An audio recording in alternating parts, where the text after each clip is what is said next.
Hello, hello. For anyone who's here.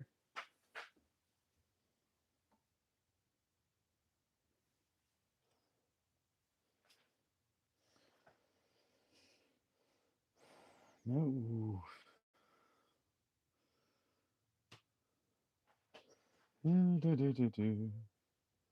Still setting up if you're in here.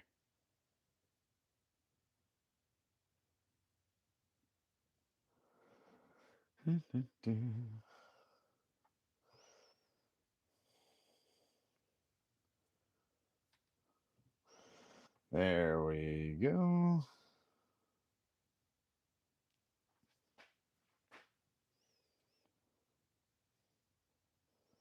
Let me see here.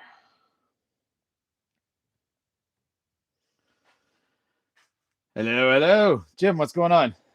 Just bear with me. I'm just trying to set up my other device so that way I can see the comments over there. Think I got it. Yep. Perfect. How you doing, Jim? How'd those kids treat you? I mean, honors class can't be that bad, right?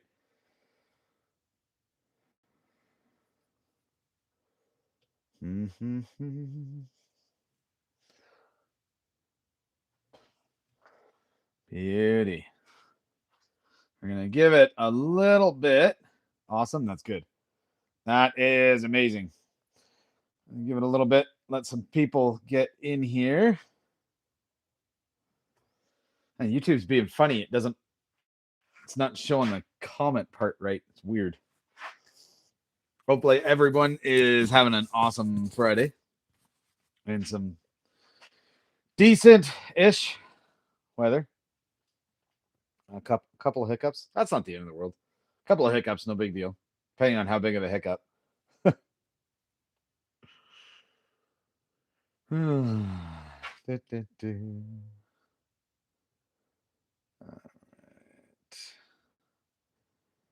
Let me see here.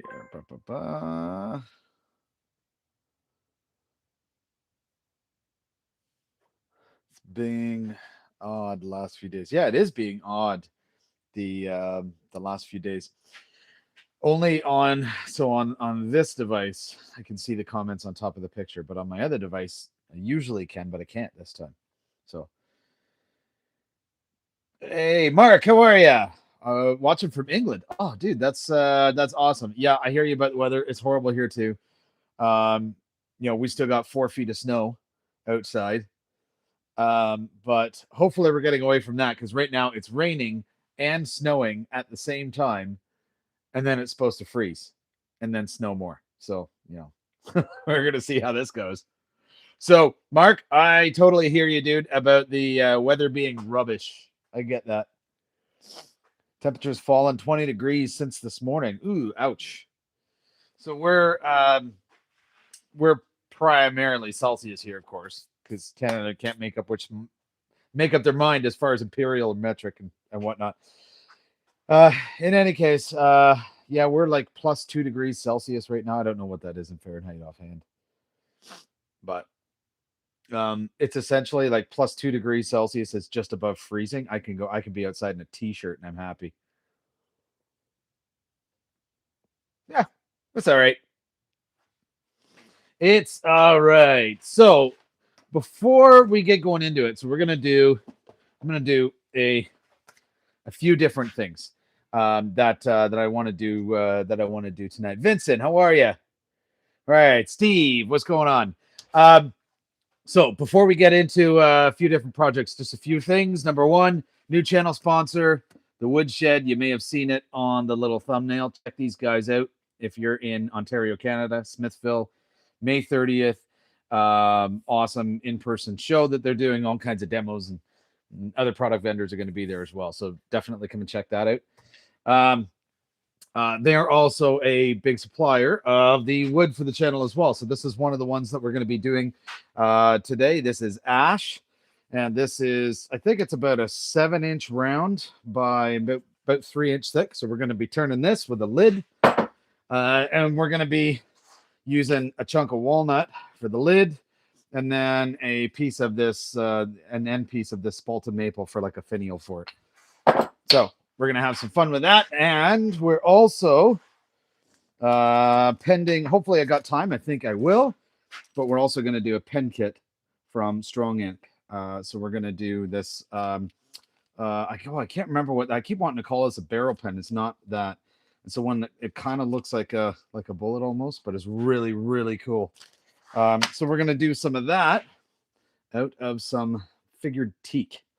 And that should be pretty cool. I think it'll be nice. So yeah, we're gonna see how it goes. Tools are all sharpened up and everything, which is awesome.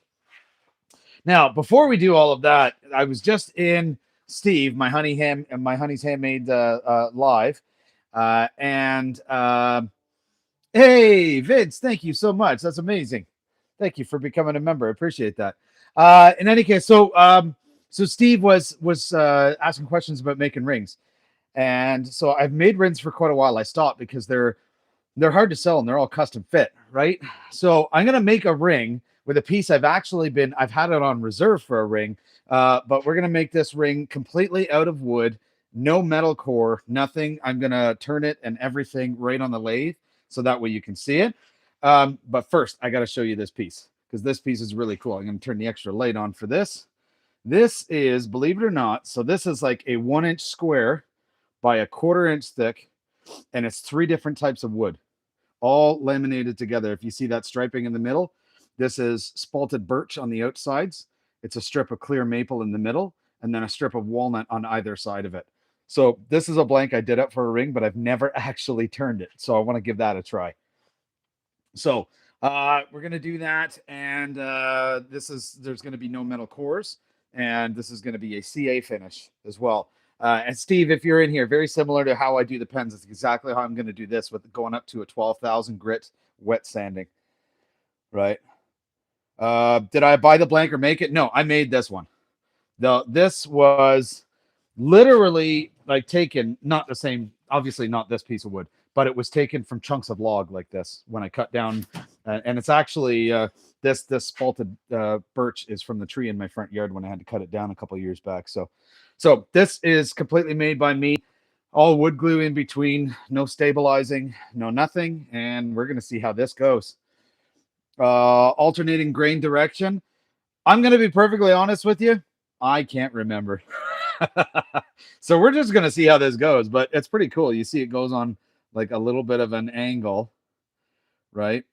So what I did to start is I drilled a hole because we're going to be using a boring tool to bore this out. I'm not going to size it. Normally, I would size this using a digital caliper. I'm not going to worry about that.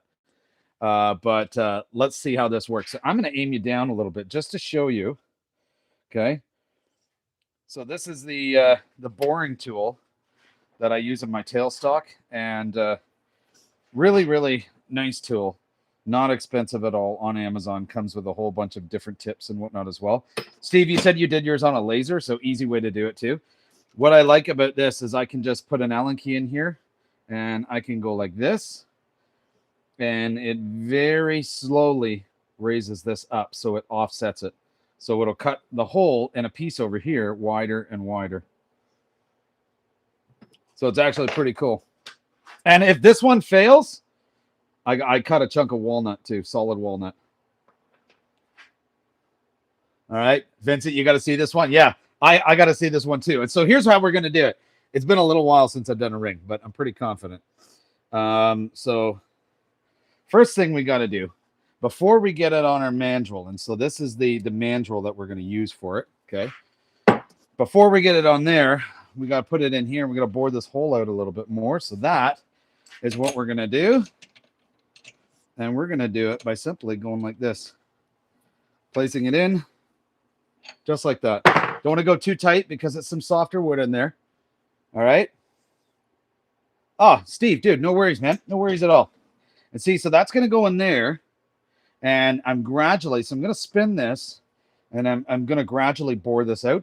After I bore this out, this is going to be kind of like a comfort fit ring. So it's going to be, if you look at the inside, it's going to be kind of tapered like that, rounded off. And I'm going to do that with a carbide as long as I can get it in to fit in there. Right? Learning a bit before I even get laid. Nice, Tim. That's awesome. Hey, buddy. You're gonna be happy. My son just got home from school. What's going on? You're gonna be happy. What's that? My van driver's giving you an offer. Your van driver's giving you an offer. Okay. What's You an offer. giving me an offer? Okay. What's the offer? It's a piece of paper. If you're willing to Uh-huh. purchase them, she is willing to sell her really old, older carving tools in black cherry or black walnut. She doesn't know for sure, but Black cherry or black walnut. Okay, so my That's son's what bus logs. driver just said I got like a little note here. they're full logs. Oh, these are logs. Yeah, they're like full logs, full branches. Okay, so planks, everything. okay, this is awesome. So the bus driver said he's got a whole bunch of black cherry logs and a bunch of old carving tools that he's willing Black walnut. to sell me. That's pretty cool. She said it might be black cherry. She doesn't know. She said Might- either black walnut, black cherry. Oh, black walnut or black cherry? I'm okay with that. Probably black walnut, but I'm okay with that. All right. You guys ready? I'm going to put some safety glasses on for this, not a shield, because that is a shield for this is like really overkill. What'd you make it? And yeah, so I'm showing them how to do a ring. How to do a ring first, and then we're going to do a bunch of like a bowl with a lid and a finial, and then we're going to do a really cool pin after out of teak. All right, you guys ready? How is Little Timber? Little Timber is doing good. Little Timber just got home from school. Yeah. Right, and he was apparently talking to his van driver about wood and all that stuff, so that's pretty cool. That was the one on the way home. I know. Okay, I told her that you were in So- the journey. yeah. So she was really happy to hear that. 'Cause they need to get rid of the wood, so they thought you might want it. Oh, perfect. So thing with this is I cut the hole in the middle already because the boring tool, it needs somewhere to go just a little bit. Okay. So love you too, bud. So we're gonna put this in here. And you'll see I do this very slowly because I don't want to break it on the other side.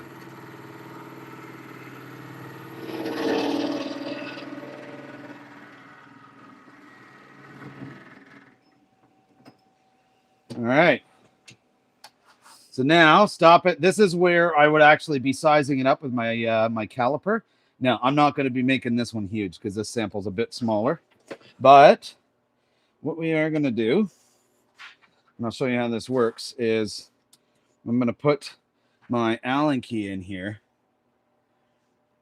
And oh, he had a great day at school, Mark. Thank you very much for asking, my friend. Anyways, I'm going to back it like this. And I'm going to go 1 revolution, 2 revolutions. It does 0.01 millimeters per revolution. So it works pretty well that way. And now, so now it's going to be a little easier. It's not cutting very much. Okay, and we can actually leave that running. And then we'll do it again. 1,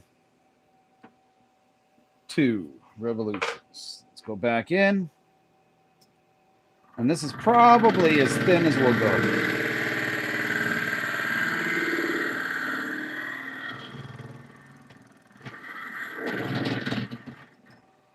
All right, so there you go. So there's your hole.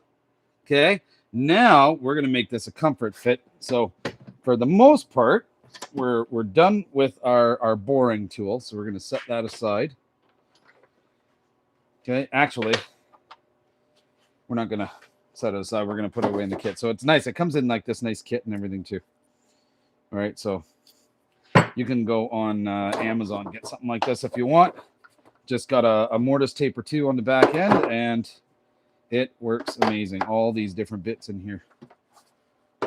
So I got this for ring coring. Okay. So now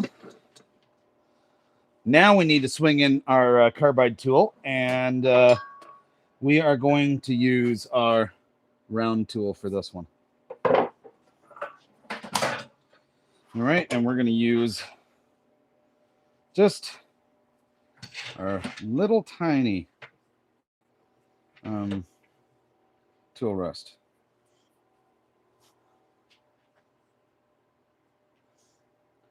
Hello, Dave. Hey, Thunder, how are you?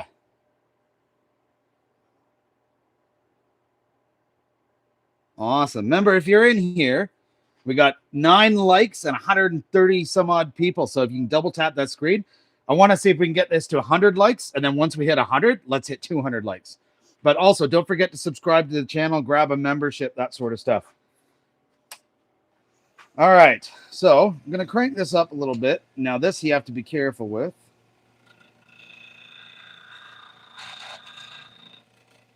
So what I'm doing,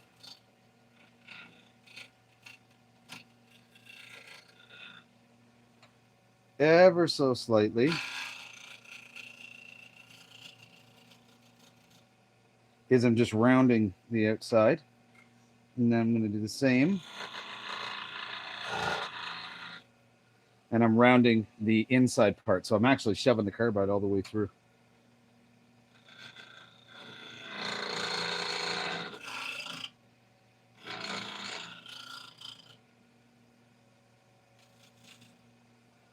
Okay, now the other thing that I got to do is, because of the style of the mandrel, so I'm going to take this tailstock off because of the style of it.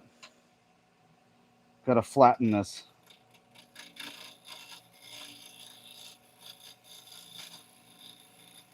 And also, we don't necessarily want the ring to be a 1/4 inch. So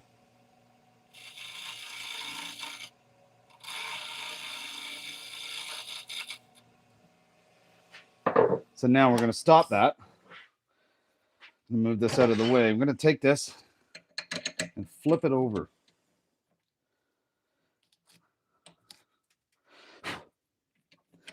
Putting it back in the exact way that it was before. And you got to be careful with the amount of pressure on this. So, I mean, be forewarned, this one may not work. We shall see how this goes.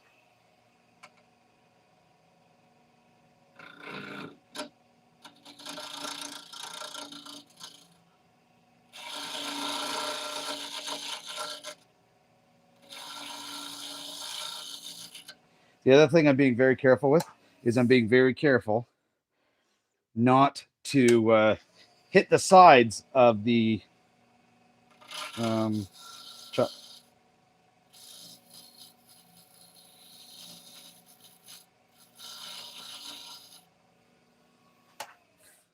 All right. That's pretty clean. I like it. Okay. And move this back. And let me get this out of here, and I'll show you. So right now, that's what it's looking like so far. So now we're going to put this, we're going to take this off. I'm going to put this on the ring mandrel. And let's carry this forward even more.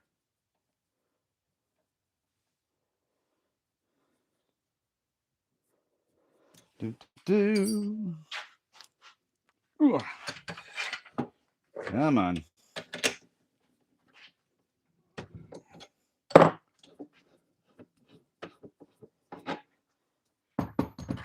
Okay, and here's the fun part. This mandrel is actually really, really cool. So this is made by ringsupplies.com. They don't sponsor the channel at all, but they do make good stuff. So these bushings, these are just like a plastic bushing. They come in 3 different sizes, and I'm gonna try. Let's see if the smaller ones will work, and they will. So we're going to use the smaller bushings. We're going to put these ones away.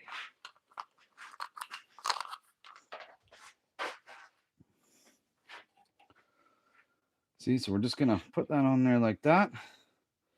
And that is going to help center this.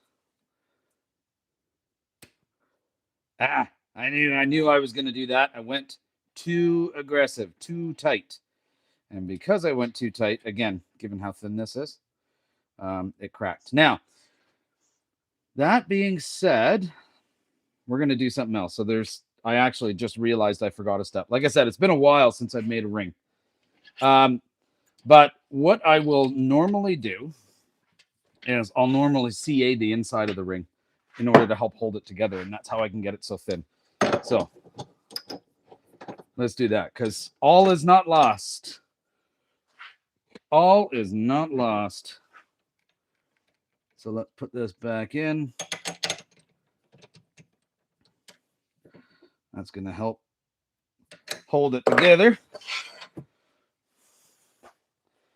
And now, CA finish time. Just on the inside.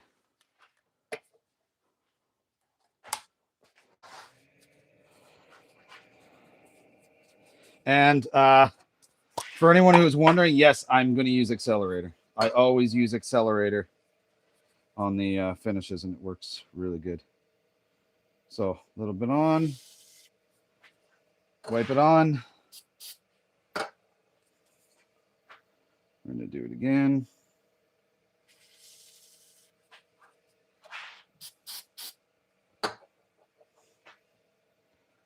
That's 2 coats. Getting there.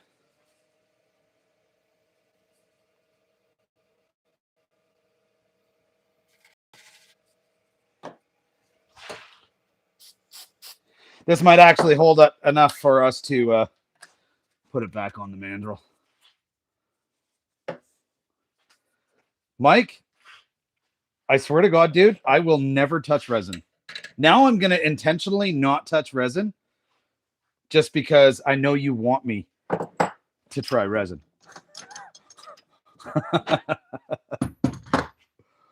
All right. Oh, and another thing, just while I'm setting this up, so I'm going to put this back on here.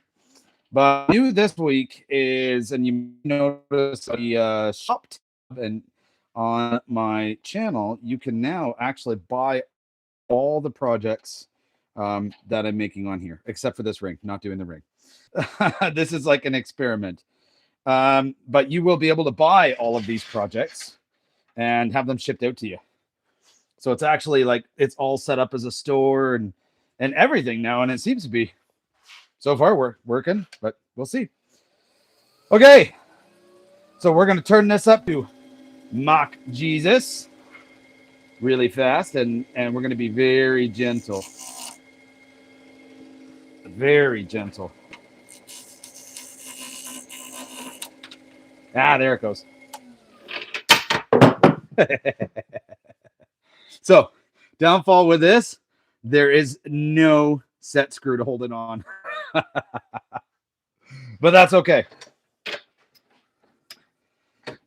So, let me see here, because this is why I made a backup. Hurry back. Now we gotta shave this down more. Okay, let's do this. I'm in no hurry, and I am all about wanting to have some fun today. So that's why we're doing this. Hopefully you guys will enjoy it, but please don't forget to hit that like button.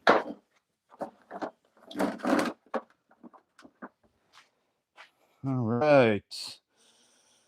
So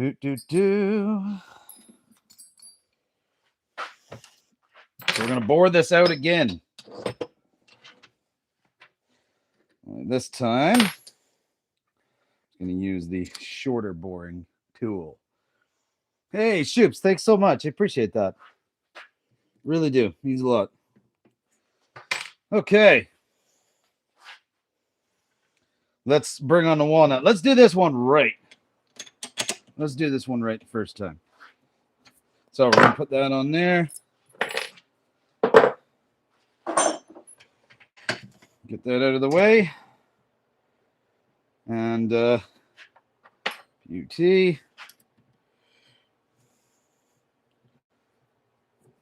Let's get this one kind of reset. And there we go.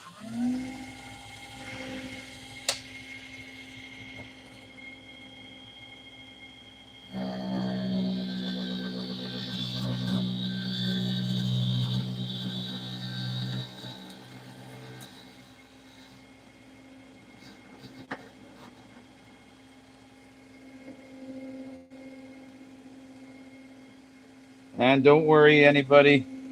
If there's any safety police, my sleeve is not getting anywhere near this lathe.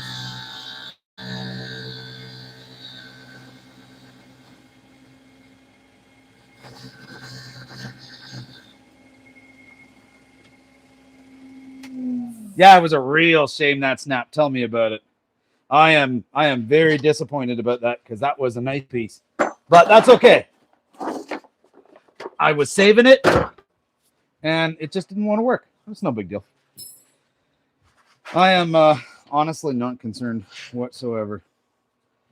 Okay, so do the same thing here.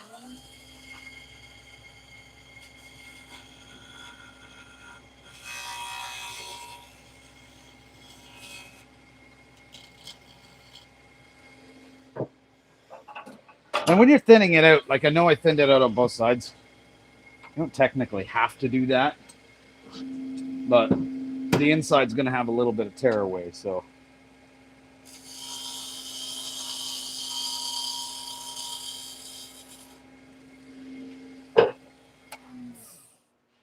All right. Hey, Shoops, thanks so much. I appreciate that. Where is the chuck thing? There we go. All right, let's flip that over. I always flip it in the same direction. See, go back here. You got some tear out. And we don't want that. So,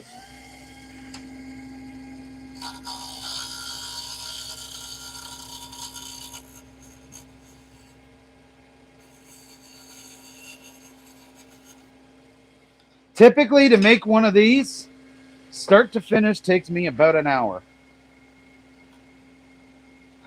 And that is because you don't necessarily move fast with it. All right, CA time. Let's turn that all the way down. So now we're gonna layer some of this stuff on. So I'm using a thin CA. You need a thin CA for this. I mean, in my experience anyways. Haven't tried a thicker one, but I'm not sure how that would do.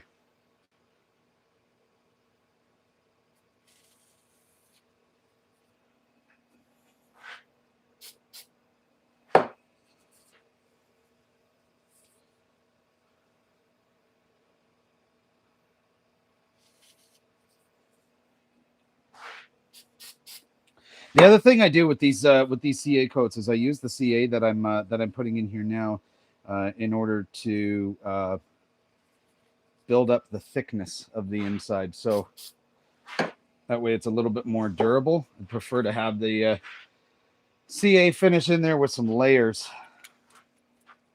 All right, a little bit for good measure. Now that is completely cured at this point, and all we need here, I'll show you here because you'll see some splatter. All we need is that the inside is coated. That's it, just the inside. So we're good here. It's fairly smooth. All right.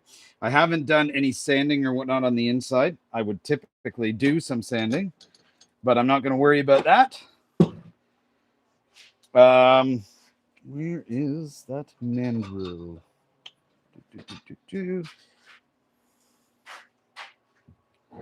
Bloody hell. You ever put stuff down and forget where you put it? There it is.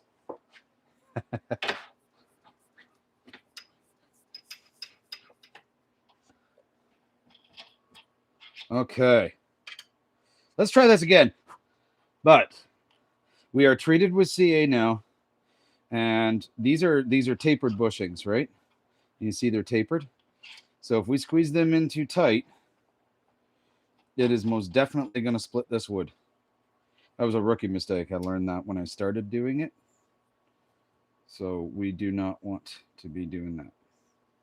But we got to turn it tight enough so that way it will allow us to put the tool against it. So that should be good. All right, we'll turn that up higher.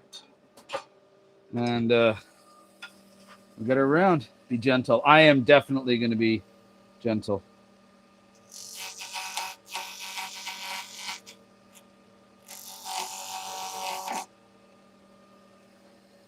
Ooh. I didn't like how that flopped. Oh my god, it already broke. I guarantee you I did that. Okay, so like give me some credit. I said it's been a while. I have done it. I promise you, I have done it. But there's also, I think, a little bit of a knot inside this piece. But I don't know if you can see, but it almost kind of cracked right there. In any case, so what I typically do, have it on here, and then get it all the way down to 1 point some odd millimeters thick, and then good to go. And yeah.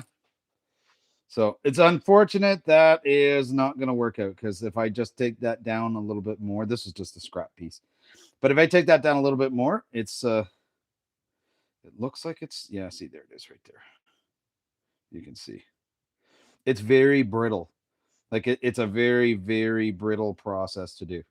So the CA gives it some strength, but not tons and tons. So, anyways, we're gonna put this away for now, because I want to get on to some other stuff. Steve, if you're in here, hopefully that gives you some ideas. It can be done. It just didn't want to work for me today for some reason, but it definitely can be done. So I do want to do a pen, but before I do a pen, I think before I do a pen, I want to do a bowl with a lid and a finial, because that sounds like a lot of fun. That's good, Steve. I'm glad it does. That didn't work out, but I mean, as we all know, it doesn't always work out, right? It is what it is. So what we're going to do is I'm going to throw this bowl blank on here, this ash, and we're going to do this one up. So I already got my worm screw in. So I'm going to turn my speed down. Swear you know the answer, but you'll keep your mouth shut. Does it have something to do with resin by chance? I'm just guessing. I mean, it might not. No, the ring didn't work. Nope. The two of them blew apart. I'm kind of disappointed, but that's okay. Like, that ring style is a hit and miss. The first one that blew apart, honestly, I'm not surprised, and the reason for that is because it was birch.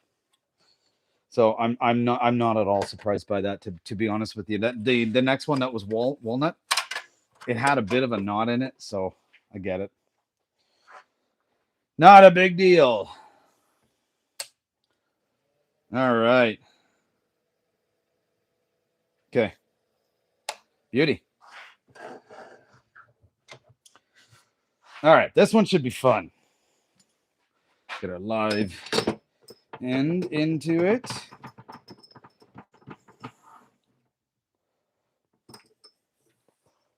So my plan doesn't mean it's going to happen, but here's my plan. No, Mark, we don't like resin. No, we don't. See, Mike, I'm not alone.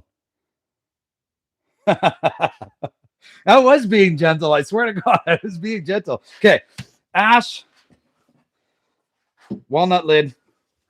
I think, I don't know, I could do a bowl with it too. And then I've got this, just a little bit of spalting here in this colored maple, but I think I'm going to do this as a finial, longer piece. So, but we got to get this thing shaved down first, and then we'll go from there. Well, that's my latest video on here. Screwed, and it's a resin pen. Mike, you know what? I love when you do resin pens. I just don't like when I do them, because it's horrible. Like, it's just horrible stuff to work with, in my opinion, anyway. All right. Okay. I think we are good. We're going to get, I'm going to get my roughing gouge out so we can round this bad boy. Now, this roughing gouge, if you haven't checked it out, comes from Find Buy Tool. Make sure to check them out. Awesome tools. It's the M2 Cryo. Vincent, I appreciate you, buddy. I really do. Kids are being assholes. No worries, dude. Dude, you do you. Okay, so we're gonna get this going. Woodshed or woodshedlumber.com. Check it out. At the end of today's live, this project here with the lid and the finial and all that stuff, or anything I made, it's all going to be posted on the website or at the store, the project store, either probably later tonight, or if not first thing tomorrow morning, and then you'll actually be able to purchase them. And I can ship them to you. So little something I've been working on behind the scenes, but I think I finally got it going. Because honestly, at this point, I have way too many projects building up in my house. So, okay. She's a little wonky because I didn't exactly get it centered, but that's okay. But I'm going to move this back. Hopefully I don't thwomp myself. I know that's a new word, but I like it. Thwomp. For this, I'm going to put a face shield on. Because I don't trust myself to not hurt myself. If you know what I mean. Okay. So we're going to go a little bit low and slow first. And get this rounded out.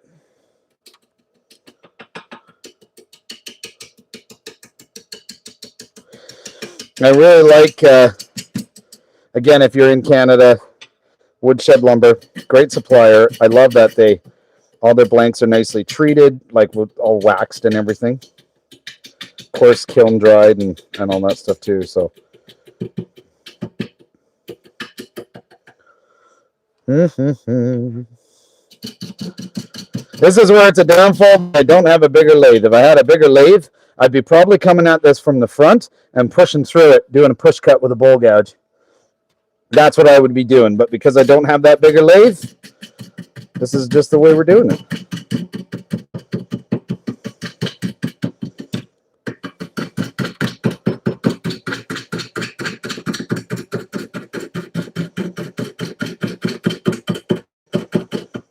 This is actually also the first time I've ever touched ash or ever used it on a wood lathe. Vincent, thank you so much. And yeah, if you're in here, if you can hit that like button, subscribe to the channel, grab yourself a membership if you want to, entirely up to you. But that would be amazing. Do lives, for the most part, lives almost every Friday. That's what we always aim to do. And it's just about hanging out and having some fun. That's it. Turning some stuff at the same time. Right? Because why not? All right, we're getting there. God, I love that. I know it says ash. It reminds me almost of a white oak. All right.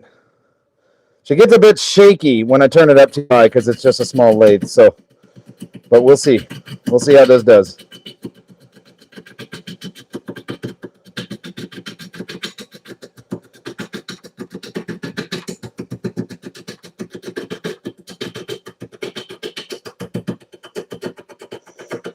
Also, I just sharpened every single one of my tools before this live. So that makes it a lot easier.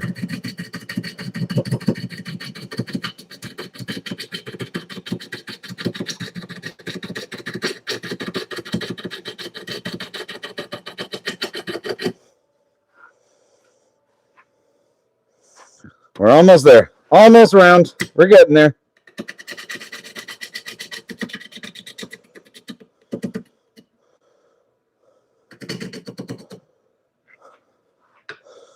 Let's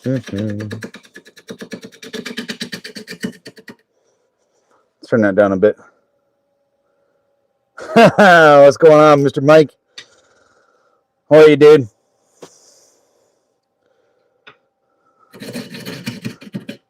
I am turning a chunk of ash. It'll be with a walnut lid and an ambrosia maple finial. All the domestics. All the domestic woods.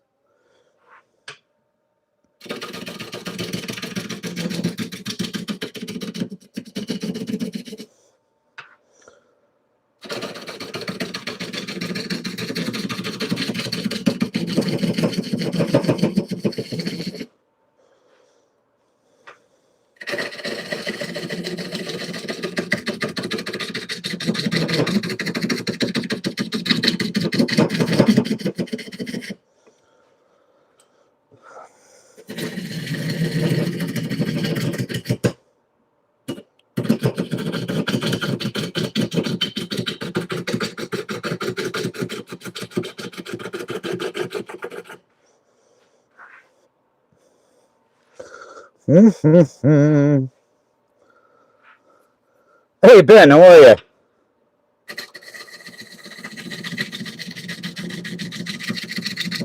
Thanks for popping in. It's got to be late where you are, like, what, almost 10 o'clock?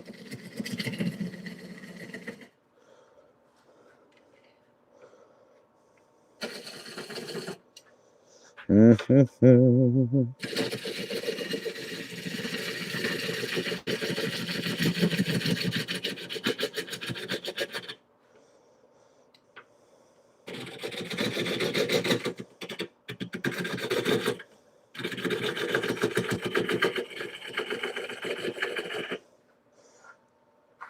In bed, feeling sick. Oh, buddy, that sucks. Yeah, definitely a good thing it's the weekend. Yeah, it sucks. My wife's in the same boat. She's in bed, not feeling well either.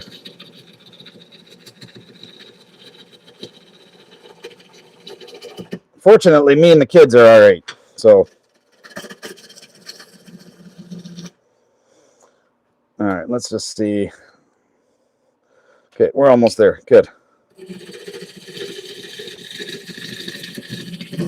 Once I've got this fairly round, then I can turn the speed up. I don't have to worry about as much vibration, right? Because it's more balanced. So, and then I'll put this away and get the bowl gadget. No, we're a worm screw. No faceplate.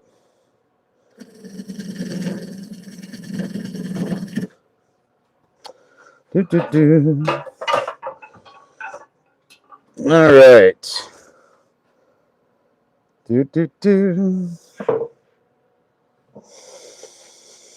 All right.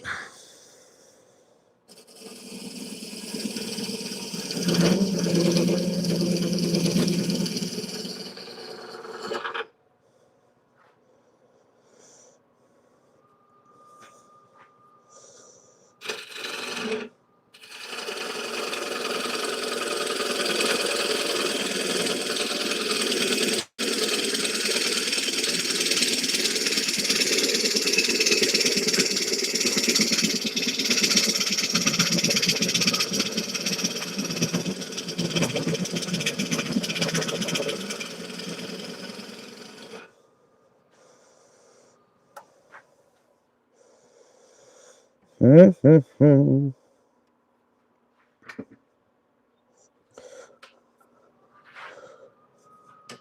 All right.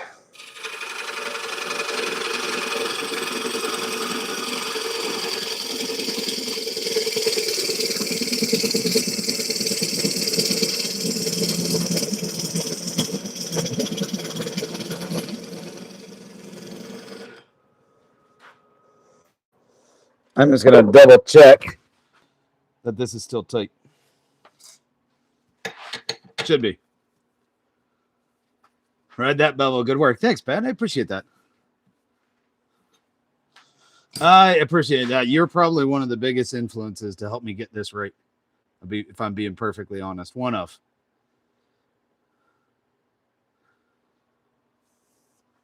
All right. So that is looking good. I'm going to taper this in more, I think, because this is going to be the bottom. So I'm going to taper that in a bit more.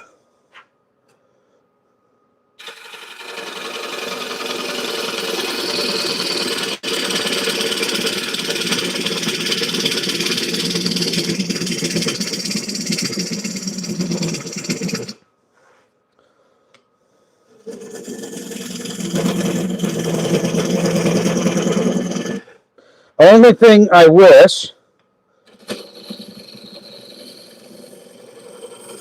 is that my lathe was a bit bigger and bolted down so I could push and it wouldn't move as much. So I do have to do that still.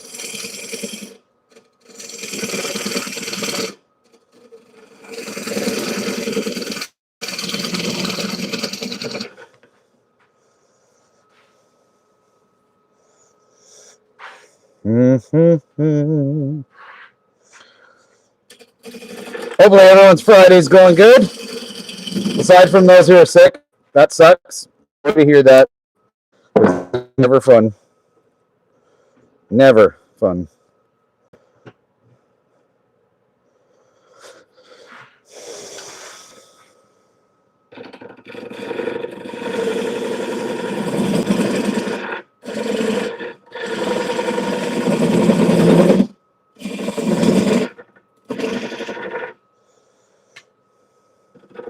How to get the label off.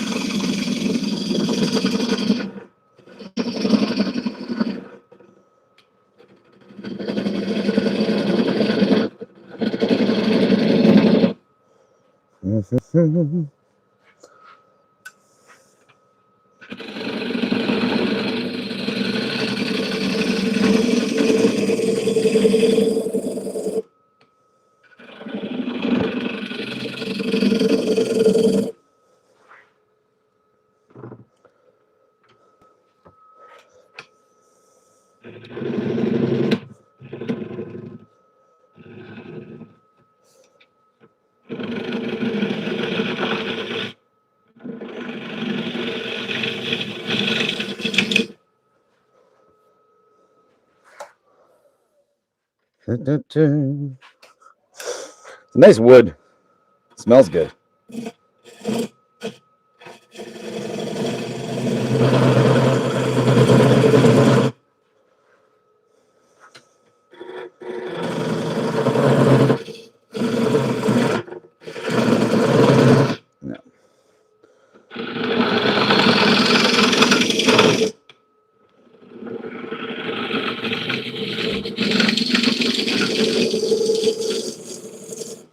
One thing I will admit is I do like using a flat carbide on the bottom because it gets it nice and flat, nice and sharp.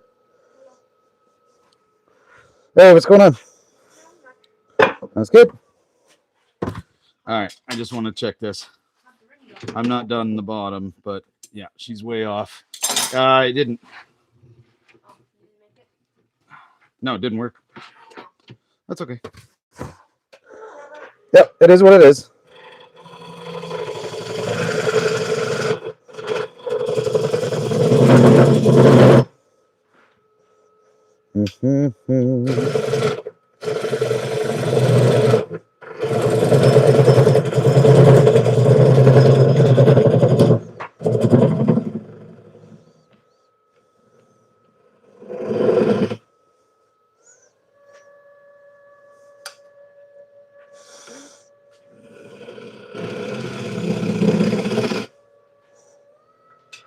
Turn this up a little bit.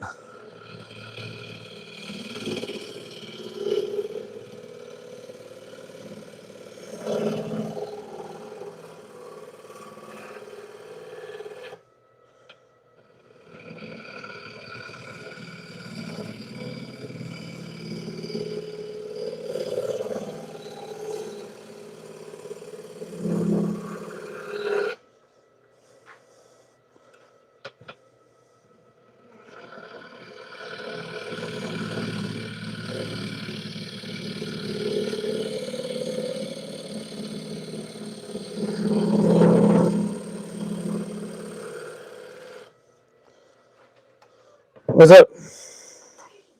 What? On a live, you should do something that's not recurring, and you should try making it possible.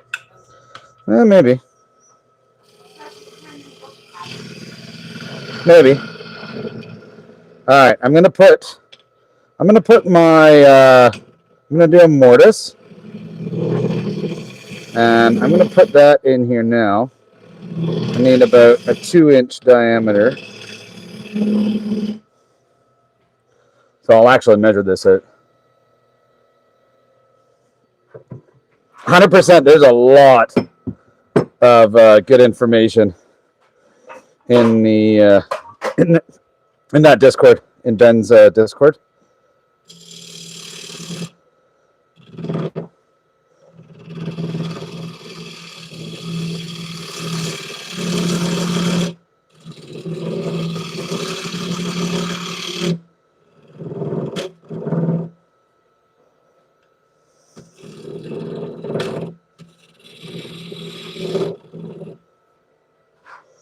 Okay.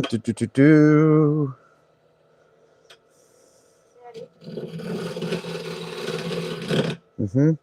We can use this.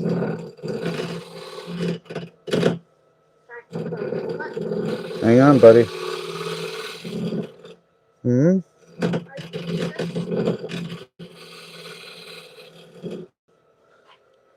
have an idea for it. I don't know. I don't think so right now. Ah, okay.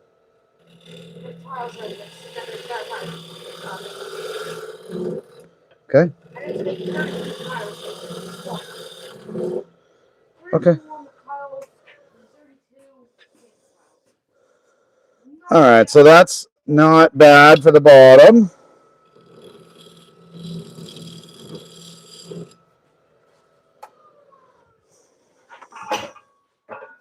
Okay. Okay. Now I'm going to go back to the outside, but I'm going to put the tailstock back in place. Just have a little support. Sorry, buddy. Just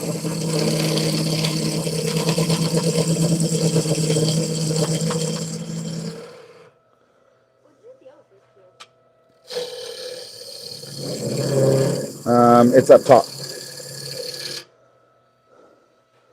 Do you want it? You got it? Okay.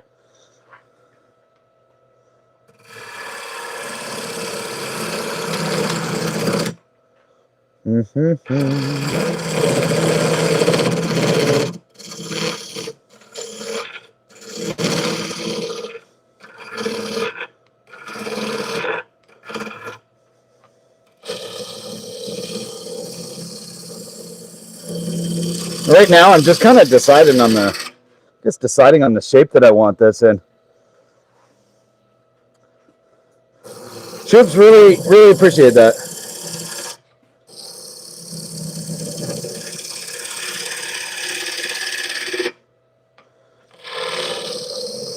And I'm definitely going to need a sharpen on this bowl gouge soon, even though I just did it.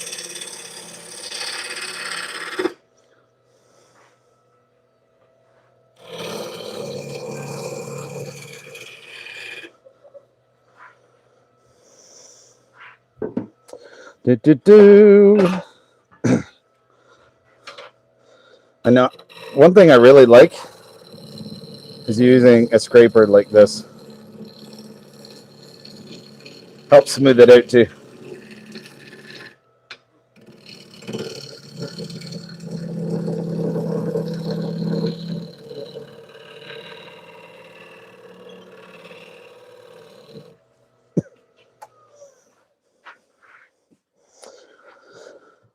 We're getting there. So again, first time I've turned ash. Seems to be a little finicky just because of the grain, but that's all good. Ben, get better, man. Get some rest. Get better. Everybody else in here, we got 79 likes, which is amazing. But if you can double tap that screen, that would be awesome. In addition to that, if you want to subscribe to the channel, it doesn't cost anything, and really helps the channel out as well. So that would be amazing. All right, and oh my God, we're almost at 2 inches exactly. There's the dancing timber in the background. Sorry, dancing little timber. Little dancing timber. Little dancing timber. There we go. Little dancing timber. Okay, so I'm gonna clean up this edge here, and then we're gonna flip this around, and we're gonna start coming it out. And I think this is going to be a project that is. I think it's going to be a lacquer finish. I think is what I want to do on this one. But we shall see how that goes.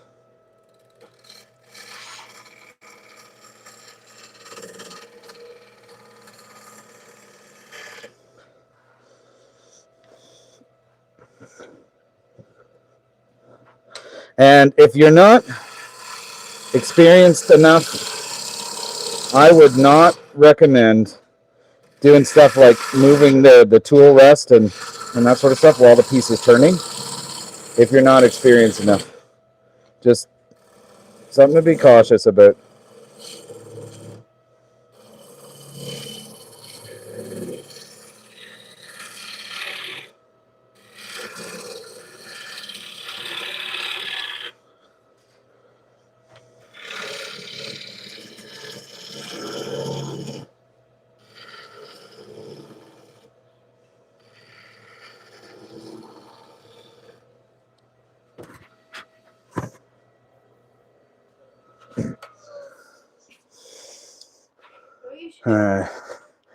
Vince says, hit that like button for Dancing Little Timber. I watched Oh, that's amazing. Yeah.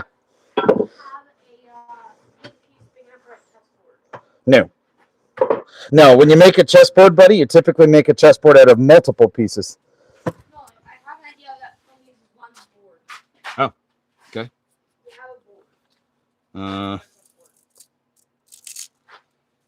board. I don't know. Okay, we're just gonna sand this. I don't have any bigger ones unless you're looking at plywood. That's it.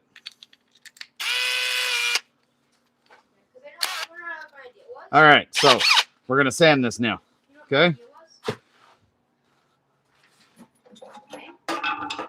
Sorry. Yeah. What's up? I have not watched Mike Holton. No, sorry. Okay. Okay. Strip. Like for pattern. Okay. Yeah, for pattern. Yeah. Stain only the spots that are exposed. Yeah, but the stain will seep through the grain. That's the problem. You have to do different pieces of wood. Can I make a steering wheel for a Jaguar E-type? Not on this lathe. I don't think so. Steering wheel will be very interesting, though. I will say that. Okay, hang on. I'm going to sand this up a little bit, and I'm going to turn on the dust collection while this is going, just to capture a lot of this.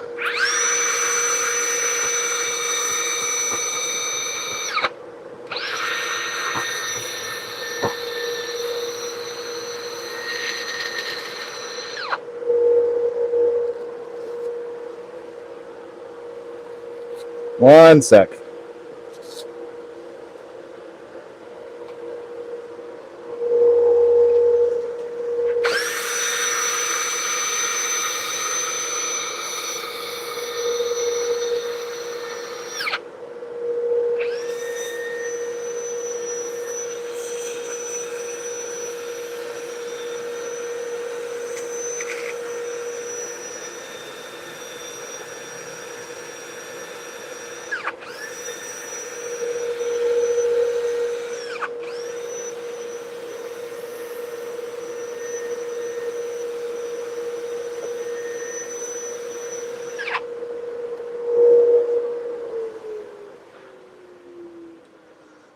All right, so I got to admit that ash does come out pretty nice. I have to admit, I am rather impressed. Okay, so now we're going to flip this over. Hang on a second here. Forgot to do one thing. Or no, I didn't forget to do it. It just loosened off. I got to just put the set screw for my chuck. 92 likes. That is freaking amazing. You guys are awesome. We got 251 in here. So now let's see if we can get to 200. Let's see if we can do 200 likes. I think we can do it. Right? You're all awesome. So I think we can make it happen. All right. Hang on, I gotta get a pair of pliers here so I can hold the back of my headstock. What's that? Okay, there we go. Ah.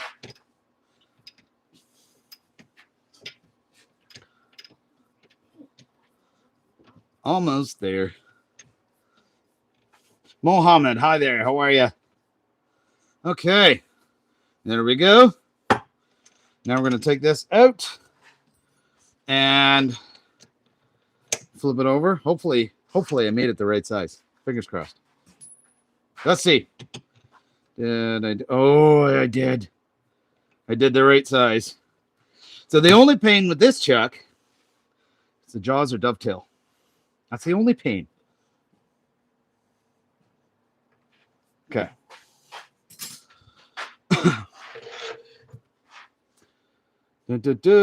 Speaks Russian. Sorry, I don't speak Russian. So my apologies there. May not be able to understand you. All right. Oh, look how nice and smooth that is. Ooh, smooth. All right, 358. Double tap that screen. let's hit that like button and let's get this live blasted right out there. Just for fun, I actually tried learning Russian. Very hard language. Russian? Oh god, yeah. It's a cool language, It's very cool. but it'd be tough to learn too. And I think any language would be tough. Japanese. Any of them. Yeah, talk about Japanese. All right.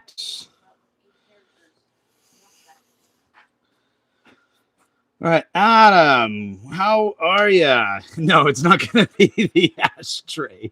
I remember that from last time. No, so this is it is ash though. Funny enough, and then it's going to have a walnut lid with this little piece here of ambrosia maple as a finial. So that's kind of what this one's going to be about. And in Ukrainian. Oh, sorry, I still won't be able to understand you. But I do have some Ukrainian chisels. They are really good. Okay. What? What'd you do? Really? You're balancing a board on your head. Look at the talent here. He's balancing a board on his head. Until I go like that.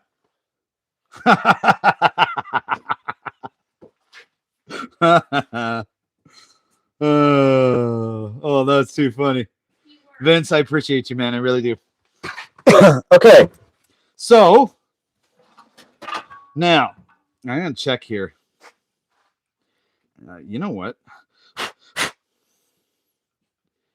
So I think I gotta I'm gonna flip you guys up here and kind of over here because I gotta put more of an edge on this bowl gouge. Okay. So I'm gonna be back here for a sec. Bear with me. I'm gonna get this just set up real quick. Fortunately, I've got all my positions for sharpening this gouge are for the most part pre-marked.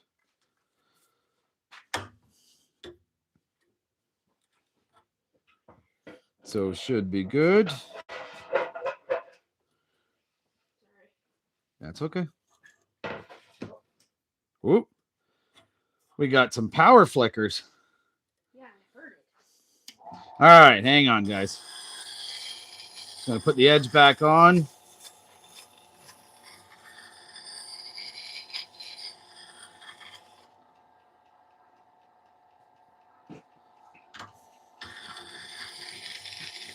Now I'm using this as a slow grind sharpener, so takes a little bit more. I don't have a CBN wheel or anything like that. It's just a 220 stone, so it's not even a rough or it's not even an aggressive grit or anything like that, which is fine. Works really well though. All right, I think we're good. It does not take long at all to sharpen the edge on these tools. So we are good. Don't understand what language will be the dialect. Well, I'm talking English. So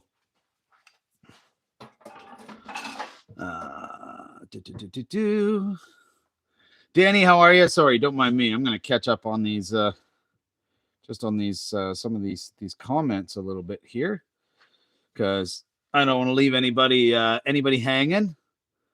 But I think we're good. Yeah, it looks like it. Okay. So all right. So now we're gonna spin this thing. We're gonna hollow it out, and then we're gonna do the rest of it.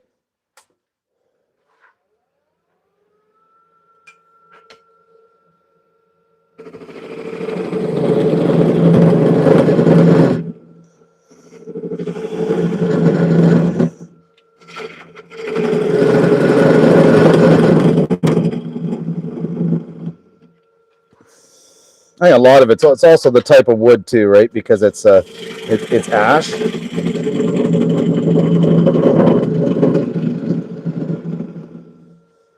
Also, that is.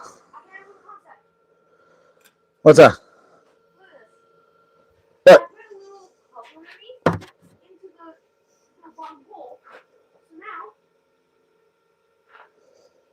That's what?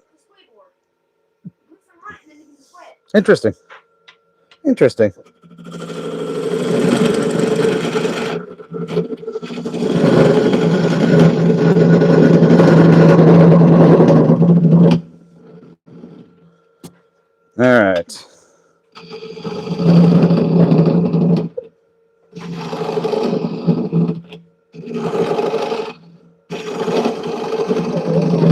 With most bowls, it doesn't take too long to hollow them out.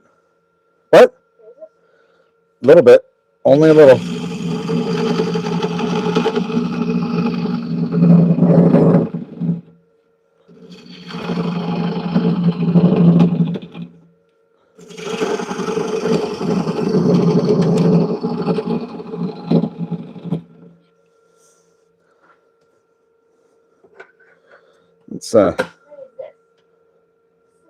Let's see if I can bring this down here to have so you guys can have a bit of a better look at the profile. I think that's pretty good.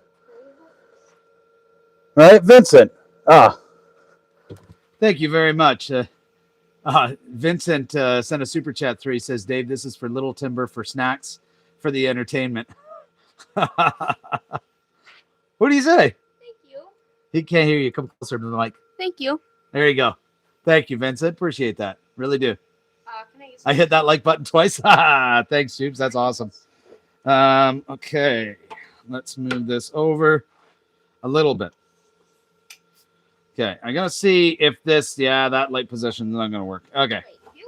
All right. Fair enough. So I'm going to move it. Let's see. It's magnetic, but it doesn't always like to hold the best. Just wanted to get the shadow out. That'll be pretty. Yeah, that's pretty good. All right. Hit that like button with both accounts. That's amazing. Okay. All right, let's get this going.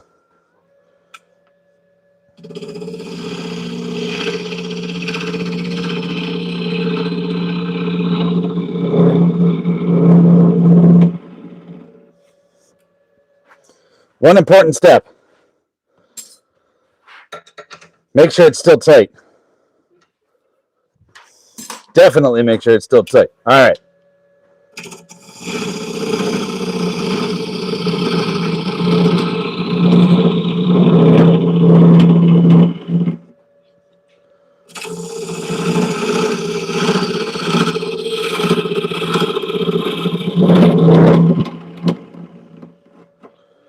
All right, so we got our hole out, which is good from our worm screw.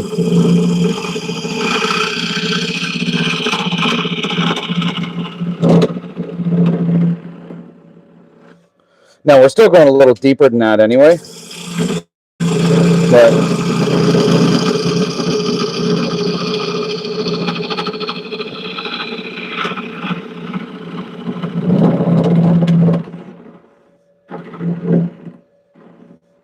we're getting there. We're getting there. That's not bad so far. Oh, bulldozer. Oh, okay, cool. That's the second account. Wicked. All right, what do we got for likes? 106. That's not bad. That's pretty freaking good. But let's see if we can get some more likes in here from everybody, all the other amazing people in the room.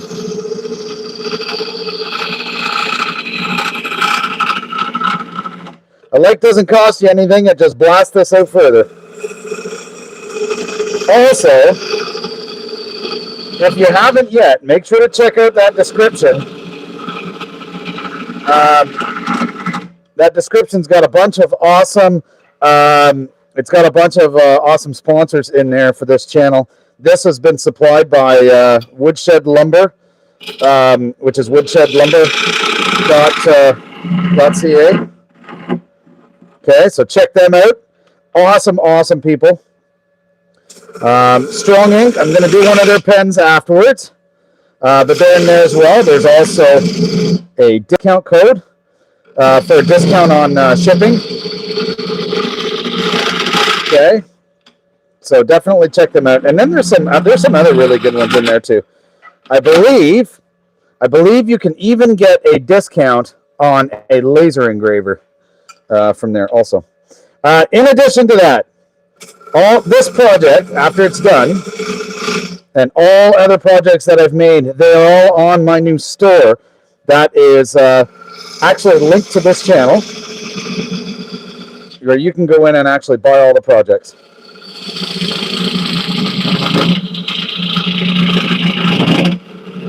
So that is everything that's made live.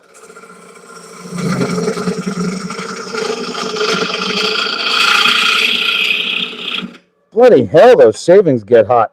Woo. Oh, no. I didn't get hit by anything. They just get hot. That's all.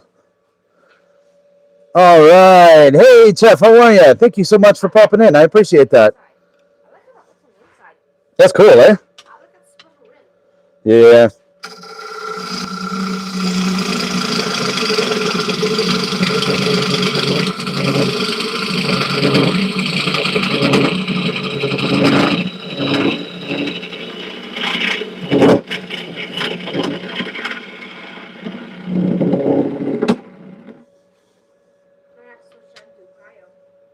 What's that? That's what this is.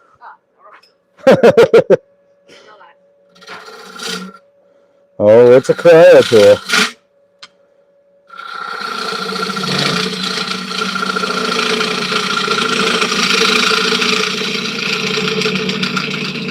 Is it the best looking ashtray you've ever seen, Adam?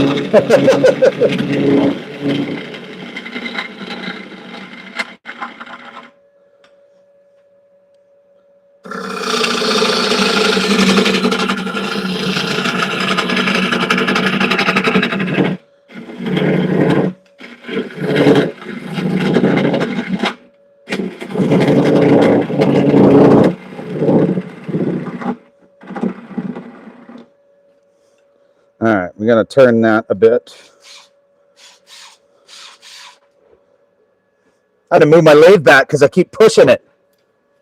Ow. Hot steel. All right.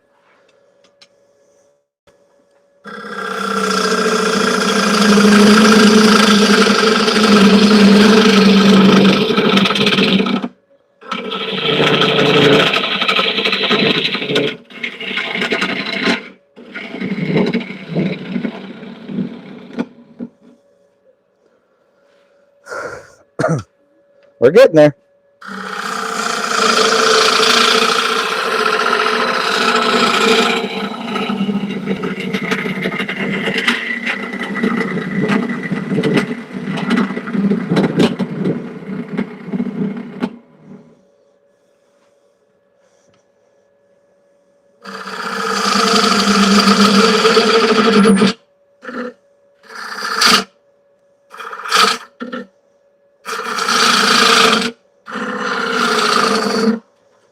Mm-hmm.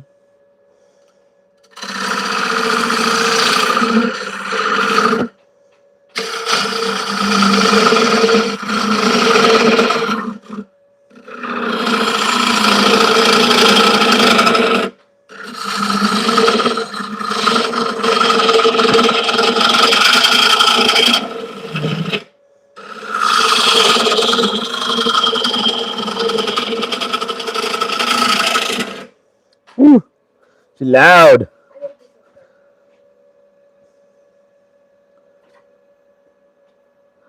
No, so it's it's a bowl gouge. It's not carbide. And actually, I just sharpened it. Literally, just sharpened it.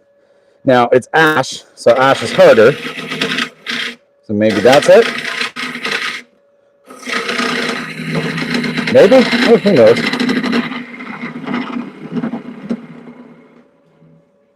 I mean, it's cutting really well.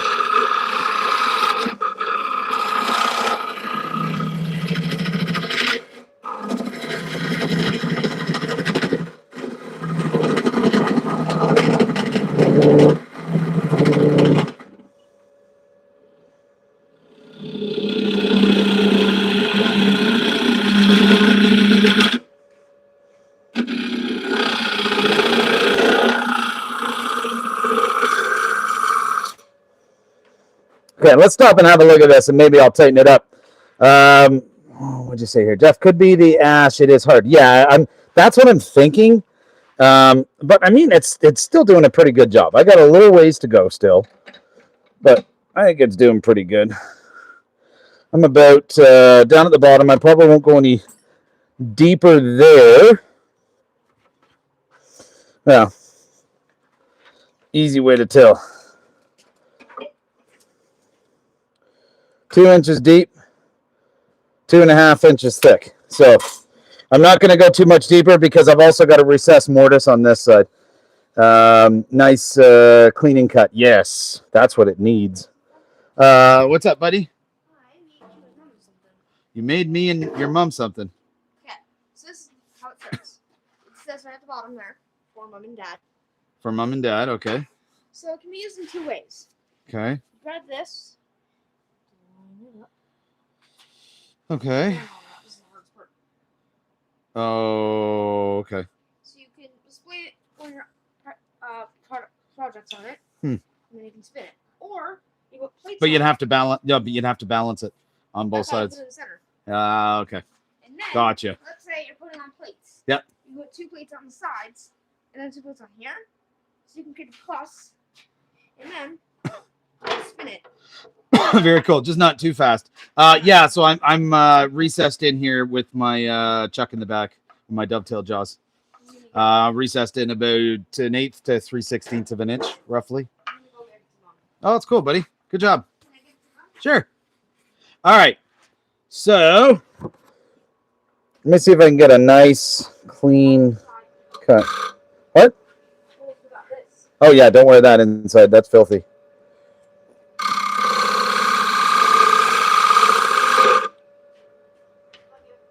You too.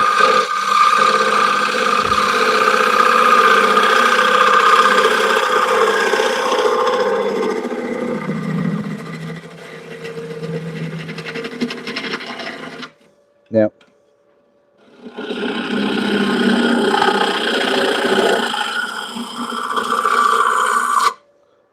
However, that is where the negative rate comes in handy.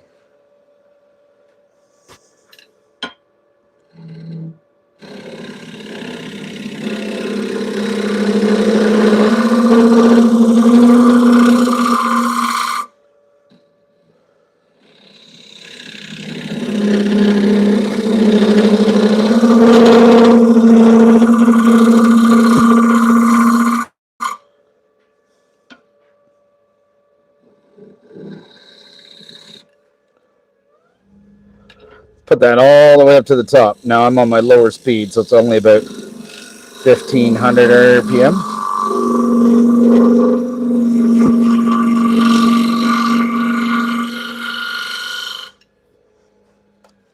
Let's see how that looks. Once I start bidding on the ball. Thanks, Mike. Oh, we got both mics in there. Ha. Nice.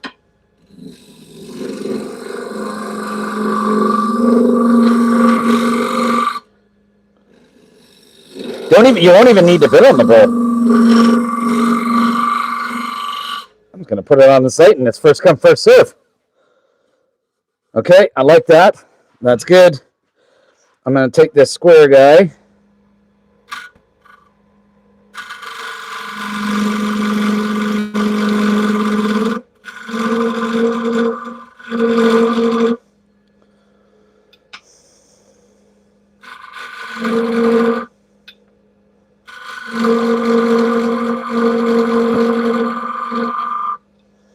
Just because I want it to be able to sit flat, right? Hey, Mark, thank you so much. I appreciate that.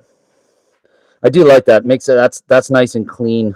That'll sand out, but that's partly the grain of the ash. So.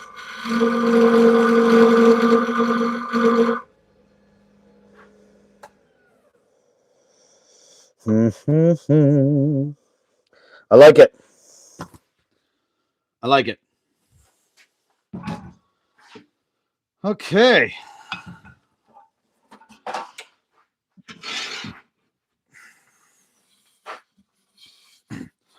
All right. So now what I'm gonna do? I'm gonna finish this off.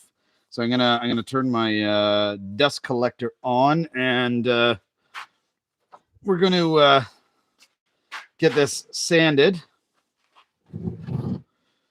and yeah, and we're gonna get some lacquer put on this one, and then for the most part, this will be done, and then we're gonna move on to the lid.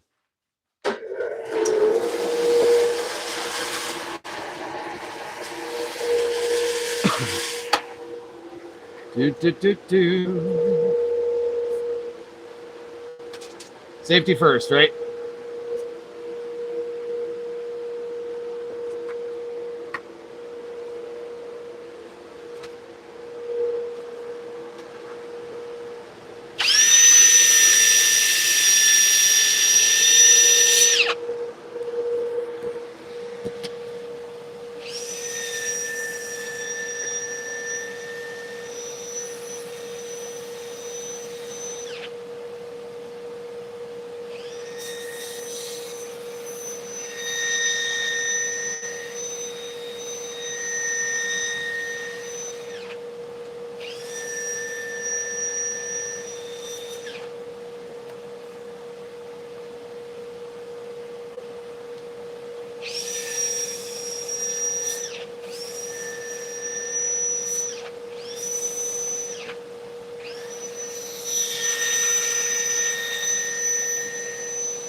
All right.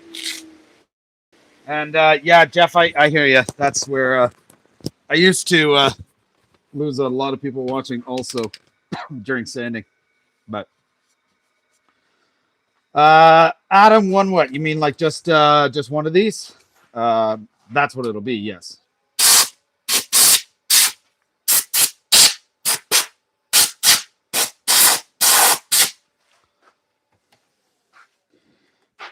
Yep. There will be one of these done. It's a really like it's a nice grain and everything to it. I do like that. Don't forget the bat tax. Would you ship to the UK? Yeah. So Adam, I'm set up to ship to Canada, the US, and the UK. That's where it's set up to ship right now. Right. So apparently there's not much as far as impact on tariffs for shipping like smaller items right now, apparently. So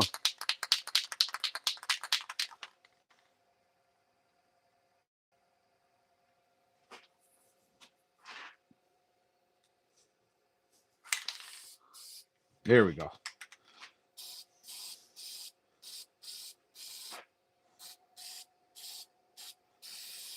So I'm just using a spray lacquer on this one.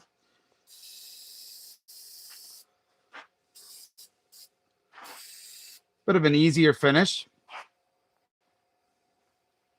Right? I like the lacquer because it also dries really fast.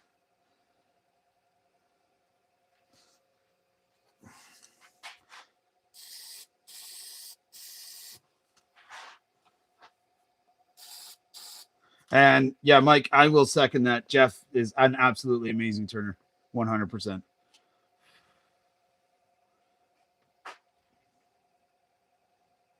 Mark, I appreciate that.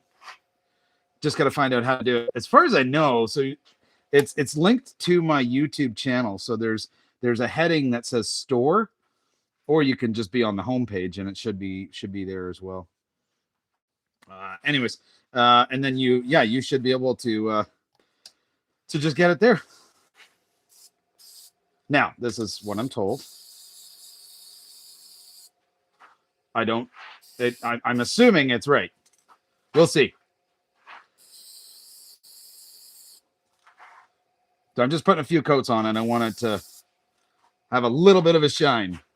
Little bit, not a lot. Doesn't have to have a lot. Still a good size though. We're still about good 6.5 inch diameter.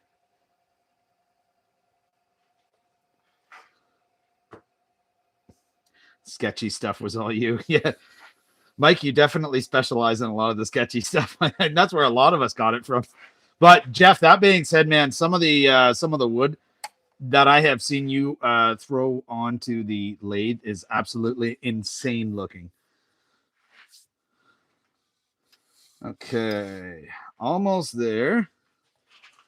Almost there. Needs a little bit more on the outside. A little bit more. Cheers, Mark. Thank you, sir. You need to set up a store. You turn about 4 bowls a week, piling up around the house. So if I could make a recommendation, Jeff, and you can check out YouTube videos on it, is Shopify. That's what I use. It's one of the shopping channel things that that YouTube recognizes, so you can sync it to your channel. And it took me one day to get 32 products set up, because that's how many I have that I posted on theirs. That's 32 variations of bowls and fancy pens and slimline pens and painted ones and stuff that pretty much everything has been done live. So, hey, no worries, Jeff. Turning a piece of wood 3 different ways. Yeah, that is pretty cool. That is pretty cool. Jeff, if you ever want some, if you ever need some help or whatnot with the whole store thing, you just let me know. I'd be more than happy to help you with that, because I just went through it, and I'd be lying if I said it wasn't a pain in the ass, because it was. It absolutely was, but it was still pretty cool. All right, so pretty much there for this one. So I'm gonna get this guy taken off. There we go. And I'm going to get him flipped over. I'm just going to spray the back of him really quick. And then we got to get the lid on here. And hopefully, because the lid was, oh no, the lid is not, no, the lid's not going to be big enough. Look at that. I didn't take the bowl down enough. This is a piece of walnut that I had sitting in my shop, so I might have to get a bigger piece. Hey, no worries at all, Jeff. No worries at all. Anytime. Okay, let me just spray the back of this real quick.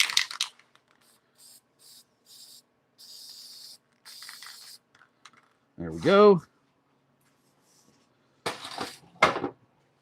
Set that off to the side, let it dry. So that piece of walnut is not going to work. Hey, give me your guys' opinion. You ever worked with Jatoba? Like, this is heavy and solid. Like, heavy. Yeah, I was going to make a lid too, Mike. That Jatoba is not quite big enough. You know what I might actually do? And I mean, it kind of sucks, but because I want to use that piece of walnut, I think what I'm going to do is I'm going to let this dry, and then I'm going to get the walnut lid done and shaped and whatnot. And maybe what I can do is get it sized to this and get this shaved down a little bit more. We'll see. See if we can make that work. All right. So I'm going to put my worm screw in this lid. Do it that way.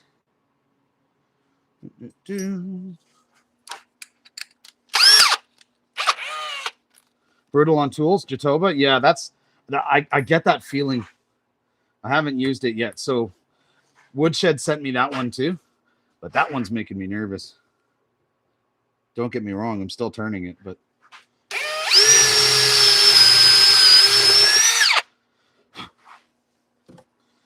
all right.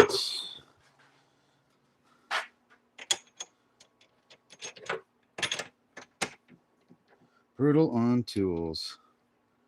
Hard AF. This is all very encouraging.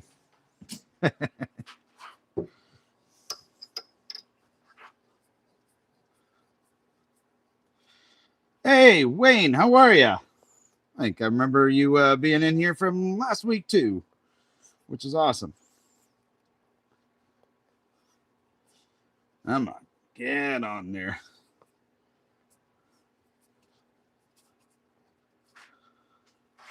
Mm-hmm.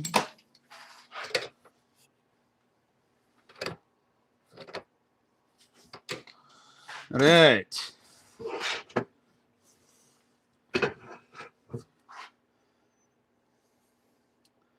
You go carbide for it? No, I'm not going carbide. No. Bowl gouge.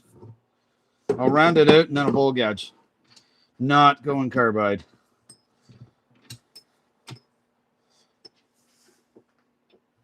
I don't know why. Just don't want to. I'm trying to stick wherever I can to some of the traditional ones. I have nothing against carbide, but choose a soft curve shape and allow you may have more tool marks. Oh, fair enough. Fair enough. I wouldn't be surprised. So I'm not going to worry. I'm not going to do the Jatoba today. But man is using gouges. Yeah, on walnut. This is not the Jatoba.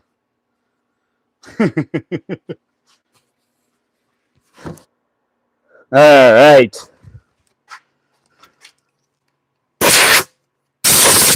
Now, Jeff, it is entirely possible that I completely misconstrued what you just said. Grinder on standby for walnut? No. I've used the bowl gouge walnut before, and it actually does really well. With this stuff, it should do pretty good. This one's it's figured nicely and everything too. Let's just see how this goes, shall we? All right, let's see. Aren't many of us gouge guys? Yeah, I love my bowl gouge. I absolutely love my bowl gouge, I will say. But that being said, I'm going to use my roughing gouge to round this out a little bit first.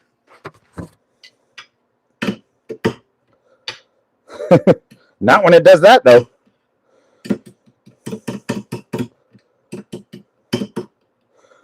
Gotta go faster.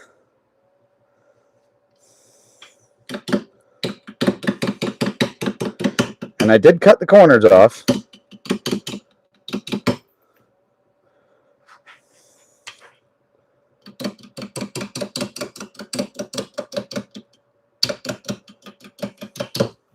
You know what? I don't dislike carbides. I do like carbides.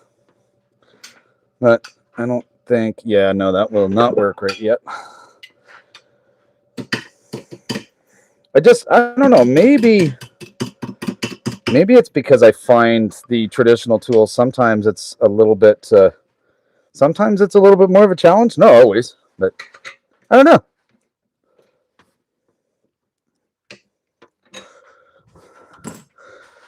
Better come up from bottom and undercut it like I show in my videos. Yeah. I'm actually thinking about, I was thinking about flipping it this way and going at it from this edge and shimmying out, but I don't want to do that too much. I don't know. Wayne, this is walnut. That's what this is. It's a beautiful, beautiful wood. Beautiful wood. 132 likes.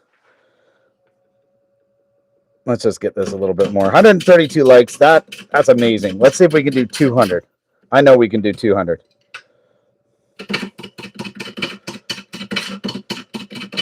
You know, until I do it, I always forget how hard the walnut is.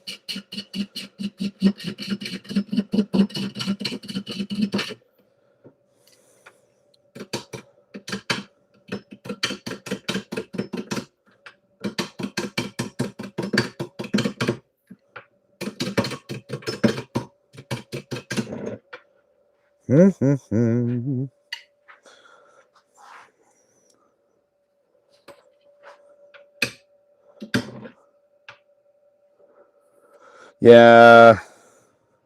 Problem with the speed is the rocking because it's uneven.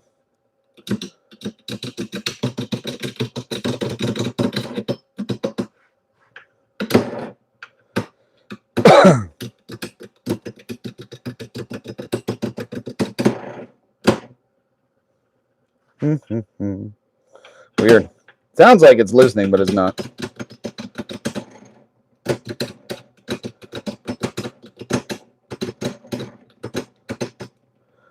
It's just the tailstock, I think.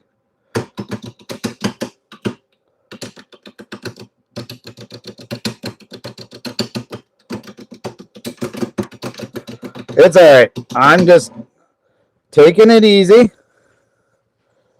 It's getting there. There we go.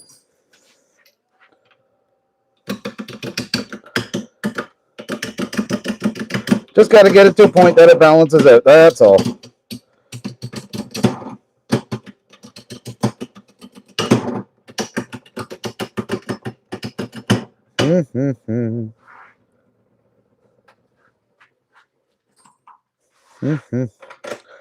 Loosening up every now and then. Just gonna double check. Yeah, that's what I thought. That's why I wanted to double check.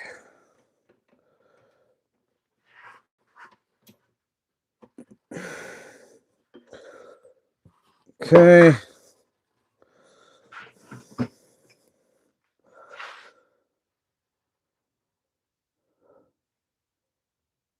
Not contact with the edge. So less angle on the gouge. In. So okay, so it's okay. Instead of angle into the wood. Okay. So I'll try going more straight in.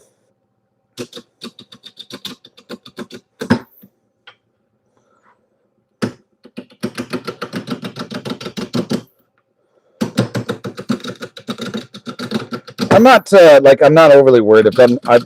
I've had this, like I've done the walnut on here before, so I've had to go through this.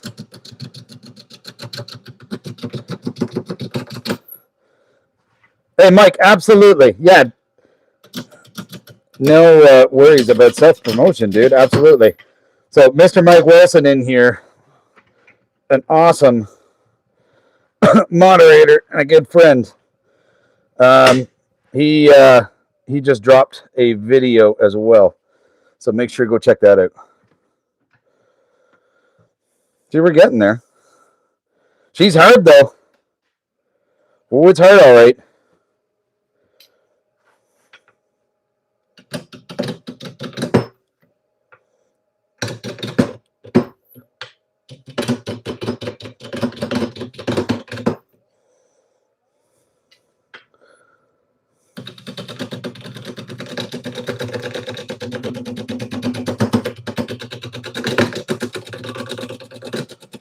I know that speed definitely helps.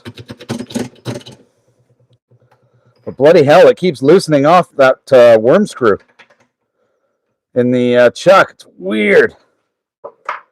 Absolutely, Wilson's a badass. 100%.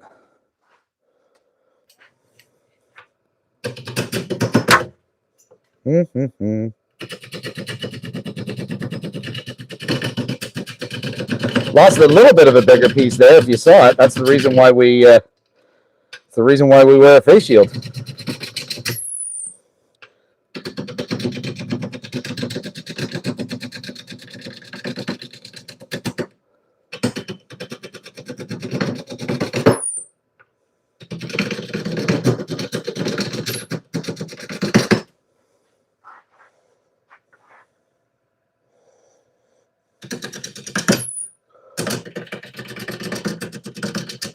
Almost there. I've almost got most of the wobble out of it. We're getting there. And then I'll get the bowl gouge in here. I'll get the speed turned up even more. Right now, so the only problem is it rattles where the camera is. That's part of the issue.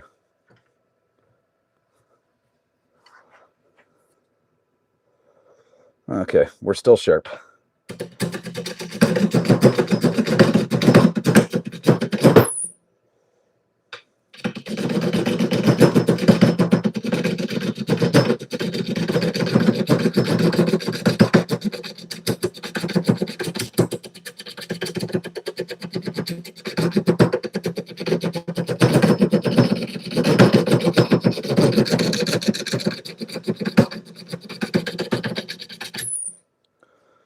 We're getting there.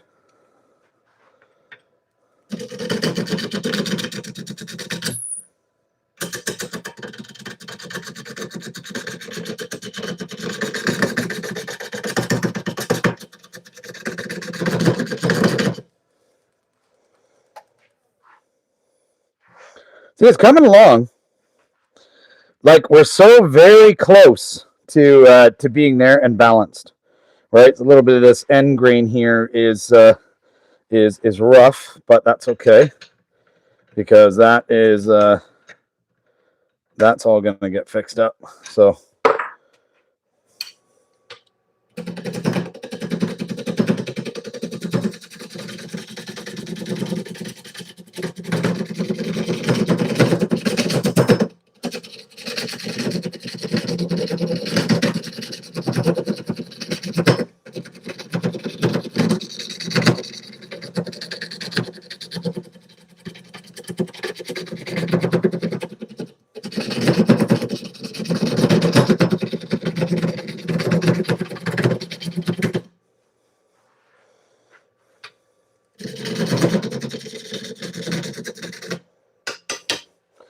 Okay.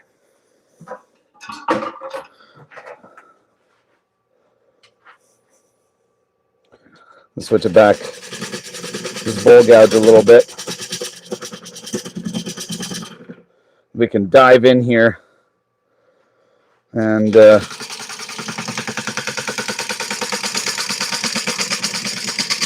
get this rounded out a bit easier.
Grocery shopping at 9:46 at night. Oh my god.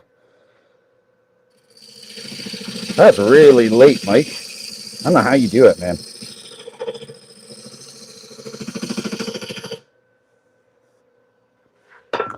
Okay, so I just want to see. Okay, we got a little bit of a flat spot here, but I'm okay with that because I'm going to taper this side down. So I'm going to move this actually. Give you guys a bit of a different point of view. That works a little better. I like it.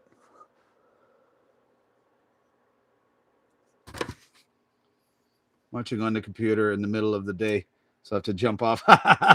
Okay, no worries. Thank you so much, Jeff. Appreciate it. Pens are very fun to turn. They are very fun indeed. All right, I'm going to get a square carbide out because I want to do the bottom here. And I'm going to do that more so with the square carbide.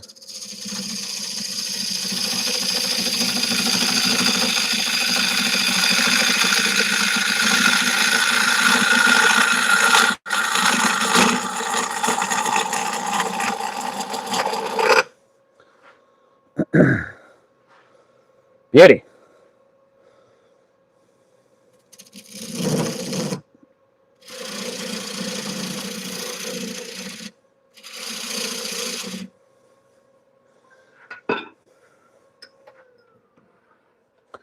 Okay, I want to see how this is going to fit.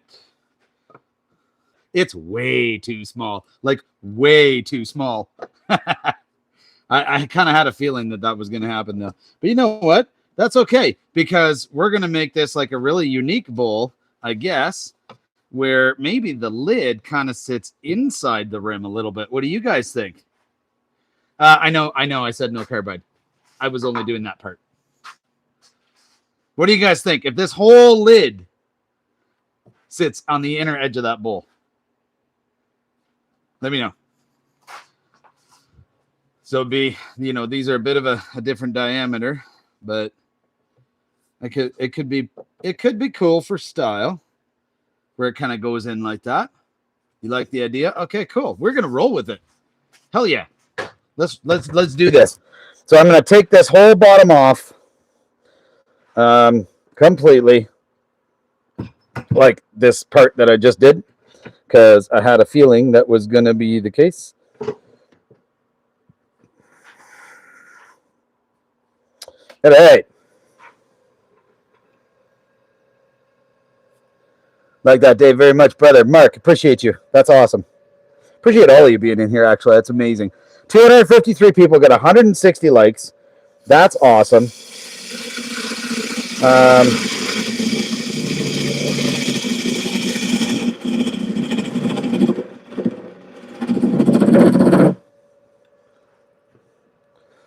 Freaking tool rest.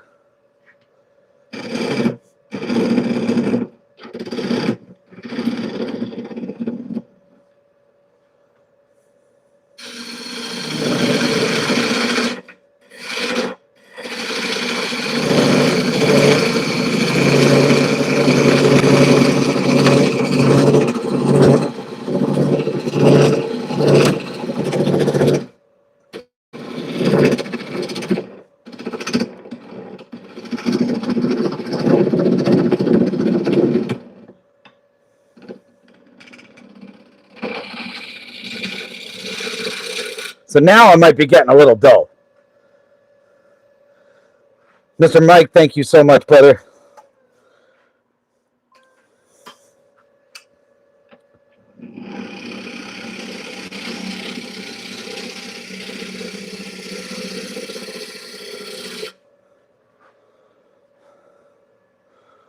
Let's see. So that bottom is completely flat. This is going to be unique for sure. I mean, it looks kind of weird, especially seeing as right here is a flat spot. Like, you see the flat spot right there? So it looks a little weird. But that's okay. Weird is all right. I mean, the alternative is we make this its own bowl. Same way you did the lid for your salt safe, only way bigger. Hey, cool. All right. Let's keep going with it.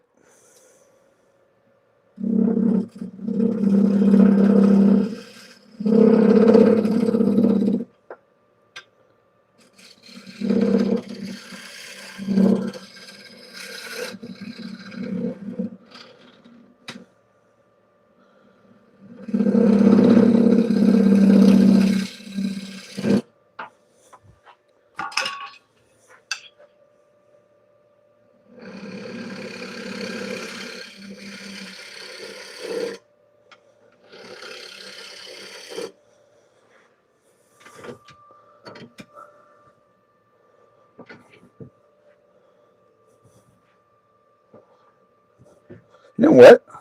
I never use it enough. There we go. I mean, that's what it's for. Funky tool rest.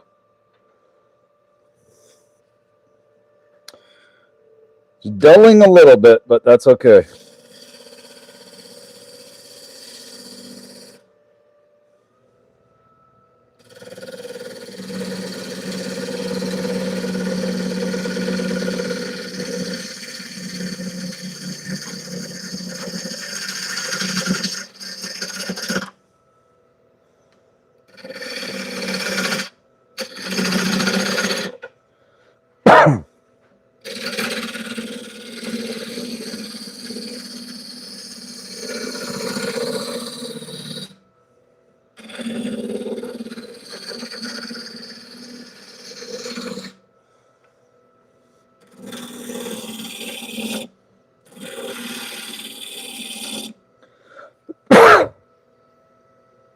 So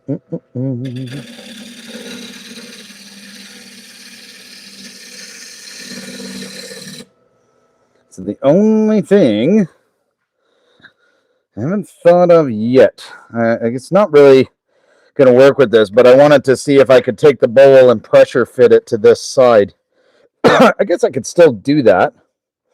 I could probably still do that. But there's not really much of a need to now because I'm not going to be flushing it anyway, right? So because I can't flush it, there's not really much point. So I think what I'm going to do, because this is flat now, and that can kind of stay as is, I'm going to sand this, I'm going to sand this, and then I'm going to shove it in my coal jaws. And with a little bit of tailstock support, and we'll be good. All right, I'm going to take this microphone off and set it to the side so I don't cause you guys to go deaf. Because that wouldn't be very nice.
Got to sand the flat side a little bit coarser because of the scrape marks.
Okay. All right, so let's get this off of here now because that sanded pretty good. So I took it down to like an 80 grit or whatnot, and then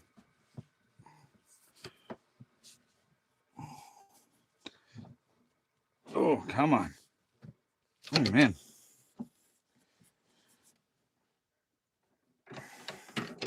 It does, hang on. It does not want to come off. That's okay. There are other ways. Just like that. Hakeem. Or Hakeem? Is that right? Hopefully I'm saying that right. But thank you for popping in here.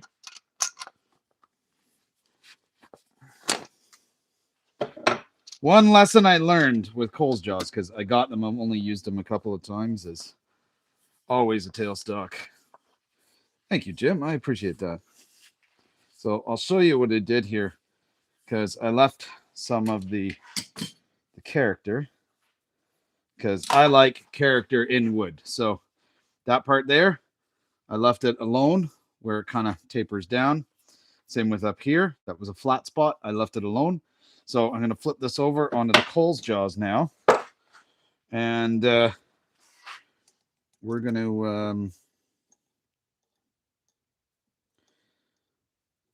to get the other part of this done. So in case you didn't know, Cole's jaws are these great big things right here. Really handy, but you got to be careful with them. Don't get too overconfident in them, in my opinion, anyway. Don't leave the chuck key in. Oh my God, no! Don't leave the chuck key in. So this is actually, it's a stick chuck. In these. So see, it's almost big enough. Damn it, not quite. I wonder if I can go a little bit more. I don't like the idea of going that big, but that's okay. It works for me.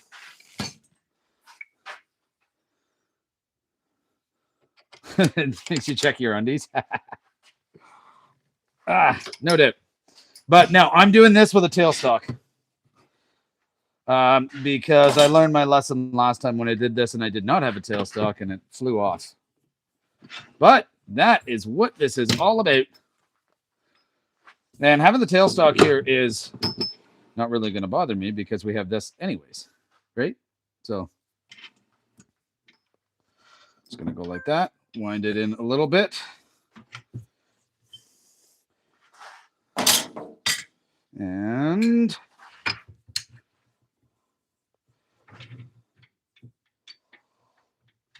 now this, I'm likely going to use a carbide for. I would likely use a carbide for it, I think. All right.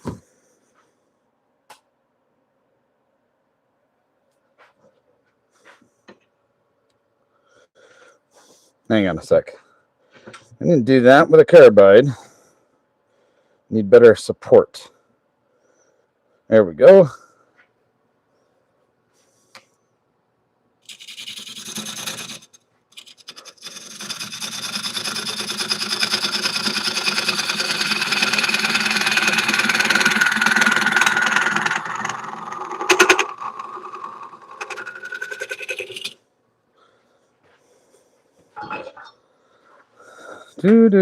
Do.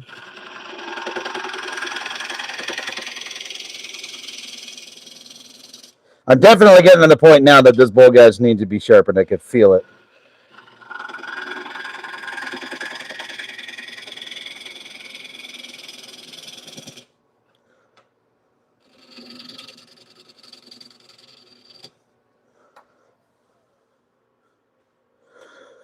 Ooh, that looks pretty. It's going to be like an upside down bowl fitting into an upside down bowl.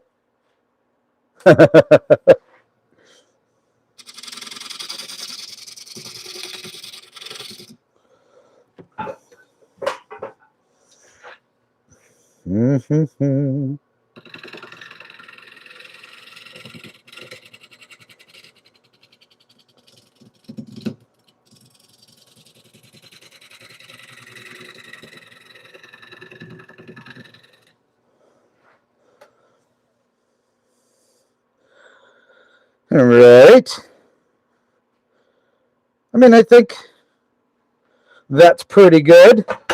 I will take my little diamond carbide just to get right down in there where the tailstock is. And there we go.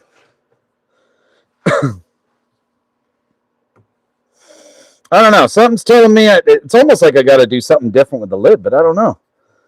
Oh, that I know so many telling highly skilled people. Jim, thank you so much, man. Same back to you. Right back to you.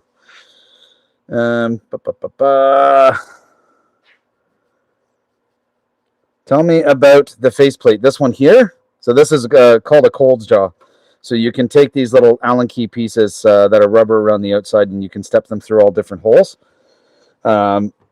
It's a great way, like if you're doing a bowl or whatnot, and instead of using a mortise like I did, use a tenon and it sticks out, you can put it on here, put your tailstock in, your tenon off. That's a great way. YouTube kicked you out. Really? They kicked you out? That wasn't very nice, YouTube. That was not very nice. Okay. I'm going to put this mic down for a minute because we're going to sand that part. But my mask is staying on so it doesn't fly off and hit me in the face. And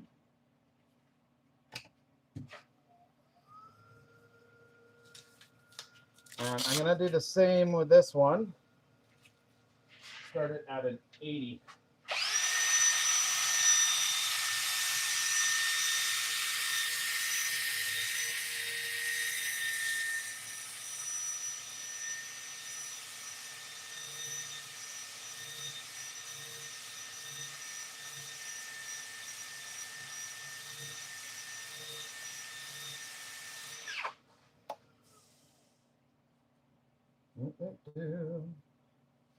That looks pretty good. It's also cracking too. It's interesting.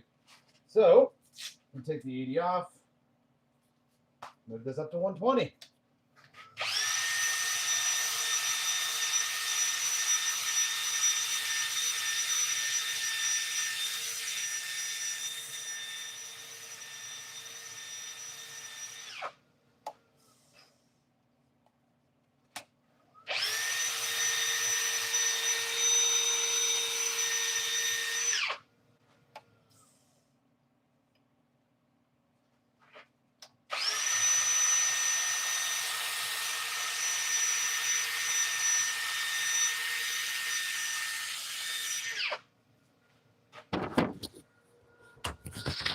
All right.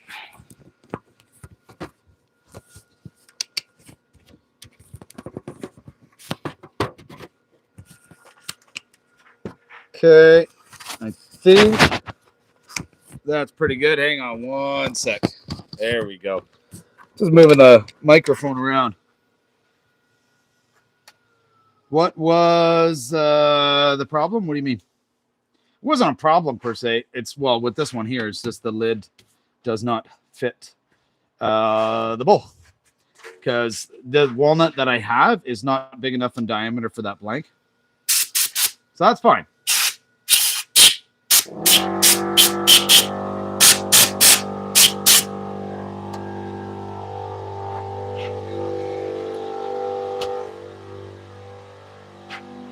Now, I'm not going to put the finish on this yet. I think I'm going to do it, not with the cold jaws, but something else.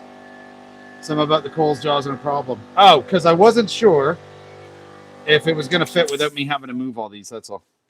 But I made it fit. Because, and don't do this at home, but this is the chuck that I had to make some slight modifications to a little while ago. So it goes past the little stopper that's in there now. Anyways. Wind those back up together. And this one's good. We can take this one off. Anyways, yeah, so that's all it was, Mike. Anyways. So we're doing awesome. Thank you for all of you for being in here. We got like, what, 181 likes, which is amazing. Let's see if we can get that up even higher. right? Let's see if we can. Ooh, don't drop that. Let's see if we can go for 200. Let's try for 200 and see if we can do it. Why not, right? Okay, so. Ba, ba, ba, ba. All right. I'll see if I can kind of pressure fit this a little bit.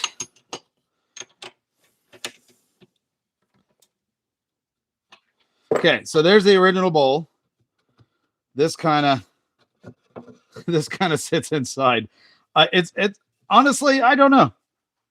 I don't know if I'm a fan of that, to be perfectly honest with you, because it doesn't seal here. I mean, this thing is pretty unique, but it doesn't sit very well on here. What do you guys think? Like, there's not like I could put a little bit of a lip in here, but there's not a lot for it to sit on, and it's not necessarily going to sit even either. What do you guys think? Keep it separate, make something different out of this. Maybe I use this for the next project. What do you guys think? Because it's now a nice rounded blank. Turn the lid over, do it that way. Really?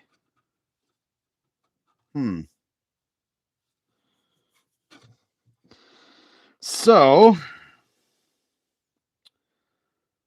so I'm trying to think here, Jim, because the only thing I don't like about that is that much. There's an inch sitting in here, which means you're not putting anything in there, so it renders this useless. So, I don't know how I feel about that. It's a cool idea. It's like a cork. This looks like a cork. Yeah, it definitely needs a bit of fitting. Mike Wilson, would you say make a bowl, stain the rim black? Are you talking about this? Right, if I make a bowl out of this, then this is the bowl side. This is the non-bowl side. But I don't think it's going to work in here, to be honest with you. Great idea, Jim. I don't think it's going to look very good. And I mean, I don't want it to look like crap, right? I want it to be interesting and cool, but anyways. Make a bowl, stain the rim black. Trust me. Actually, I do have a black oil-based stain. I do have that, an oil-based wood stain. Go consult one of your wife's jar candies. Why would I do that? Okay, hang on. Okay. She will love it. Okay. So walnut with a stained black rim. Interesting. And she probably will love it. Don't get me wrong. So this one will be a little bit smaller then. I can definitely do it. But keep in mind, this one's going for sale. No modern art masterpieces. We want stuff that sells. No, it's not about selling, Jim. It's not about it at all. Honestly, I didn't like the look of how it was sitting inside. So what I meant to do, and I'm going to tilt this up for a sec. So it's completely on me because I gapped about something. So I did notice that the walnut diameter was smaller than the ash initially. So I knew I had to get the ash diameter down farther. I didn't take it down enough. That's on me. That's why. All right. Definitely cool with modern art pieces. Absolutely. I just wasn't feeling it. That's all. That's really all it was. It just wasn't feeling it. Okay. All right. So let's take well, Mike, let me ask you a question. So right now, and I want your opinion on this. You made this suggestion. Actually, well, everybody in here. I love all of your opinions on it. So this is the way I got it right now. Okay. Maybe do I leave it as a bowl right here? I'll still leave it flared out. That way I keep the edges and whatnot are on it. And I'll just put a little mortise or whatnot back here. What do you think? But just do it that way. I think that'd be pretty cool. Because then it's like an upside down bowl, because the bowl will taper this way, but be hollowed out that way. It's kind of an inside joke. Hey, no worries. No worries, Jim. Pat, thank you so much. Appreciate that. Okay, so let's do it. I'm gonna put a mortise right here. Okay, I'm gonna put a mortise here so that way we can hold it on the chuck. We're just gonna kind of redesign this a little.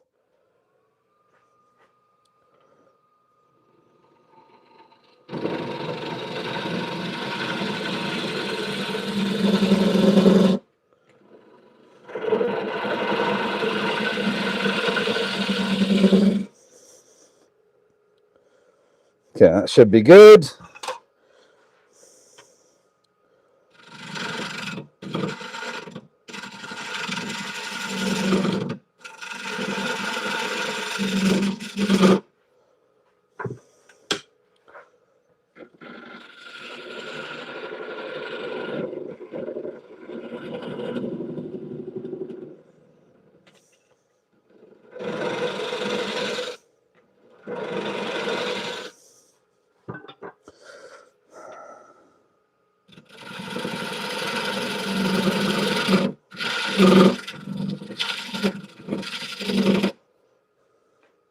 Cool. Let's make sure it looks good. Can sell a banana taped to a wall for millions of dollars, and this should sell tape. Jim, you can absolutely do it, dude. Don't worry about it. It seems a little intimidating, but you will do just fine. Trust me. You will. All right, so that is about a 1/8 of an inch mortise. I'm just going to sand this a bit.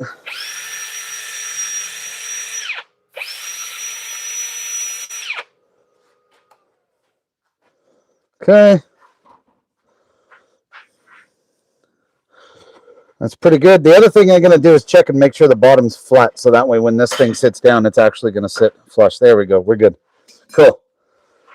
All right. Do it, soldier. It's amazing. Don't think you're doing anything wrong. As Bob Ross used to say, happy accidents. I love Bob Ross. That's awesome. Okay, cool. Let us give this a try. Oh, hey, mister. Thank you. It is ash, yep. How'd you know it was ash? Oh, you saw the label earlier? You cheater. All right. Yes, it is. Yes, it is. Oh, yeah, you can always tell when it's walnut. Walnut is such a beautiful wood. Like, beautiful wood. Oh, you never know. Okay, also try with pine to start. Yeah, you can absolutely try with pine to start. However, Mike, one thing to keep in mind is that when it comes to something like pine wood, like I started with pine wood too, don't get me wrong, and it can be done, but you have to be careful starting with pine wood because it can actually be harder to turn because it splits so easy. MRH Wooding, good for you, man. So excited to reach 100. That's awesome, dude. That's what it's all about. Just have fun doing it, right? Axminster guy. Yes. Probably not that today, because that involves all kinds of other woods. That's a lot of prep work.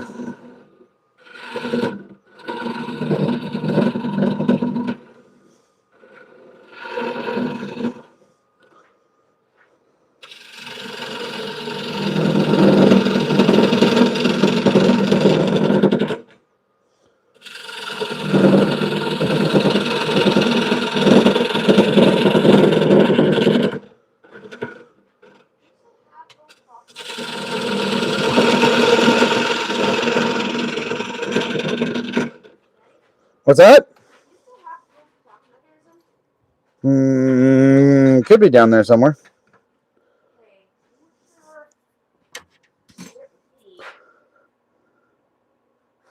Pine is the devil. You split every finial. Oh God, doing a finial out of pine. Ooh, that could be a really tough one.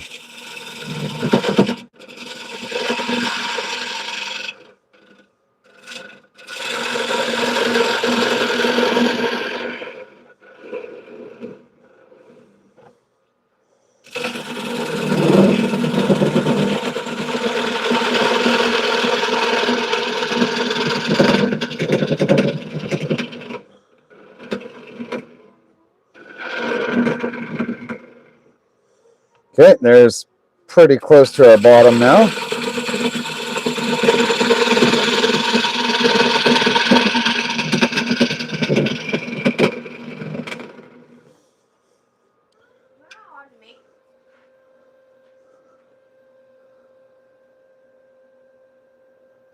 Use your tail stock, crank the speed, and go for it. Hey, cool.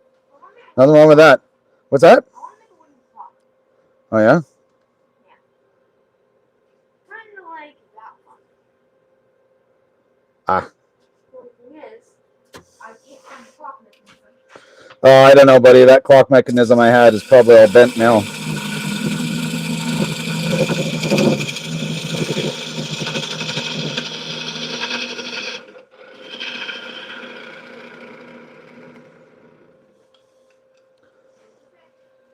Probably all bent now. Yeah, it could be. Tim, thank you so much, my friend, for being in here. I really appreciate that. Good advice, Mike. Absolutely good advice.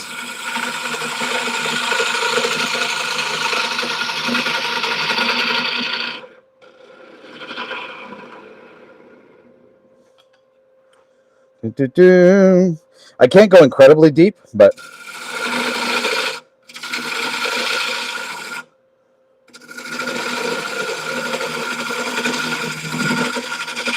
I wonder if this is going to look kind of like a dog bowl.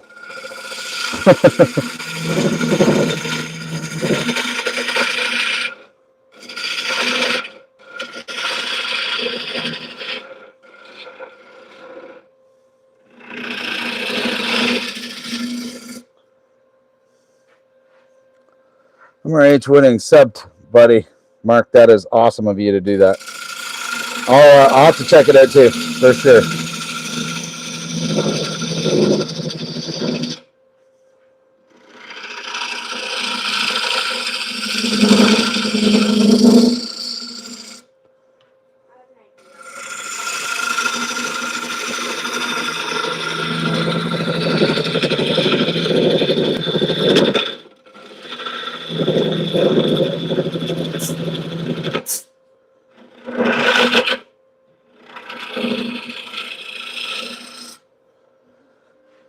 Oh yeah, I gotta check the depth on this just to see where it's sitting, just so I know. So we're at about an inch of depth. So I got about just under another half inch that I can go.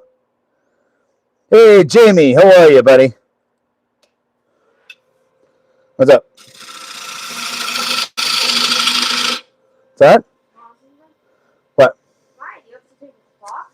Uh-huh. Giant tower this tall. A what? A tower. This tall. Okay. You attach a clock to it, making it a clock tower. Huh, interesting. My son's talking about making a clock tower. 8 8 more likes. Only 8 more likes. We can do that. Just double tap that screen.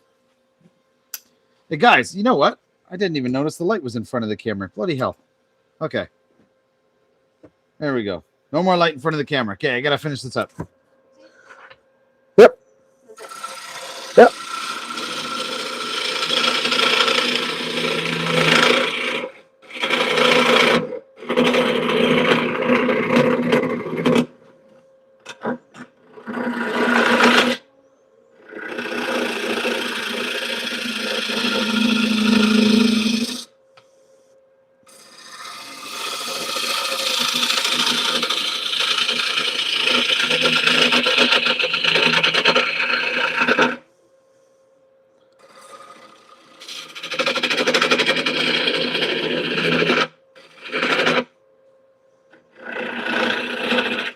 Gonna be time for the negative rake, I think.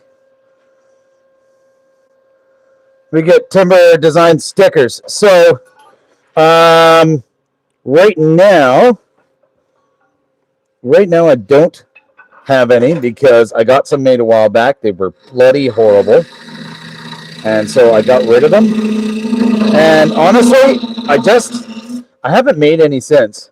If you really wanted to get some, so I do have a merch shop. It's linked in the description as well, and it actually does have some stickers in it. And they're much better ones, much better. So you can get them in there too. I don't. And what I will explore, I will be exploring, is to get a bunch of stickers in bulk for myself. I'm just kind of waiting to hear back from the supplier first, and then I'll just send some out. I got a really weird idea. Chip from that bowl, and you can take the chips from the bowl and put it in the hole. I like how you think. Okay.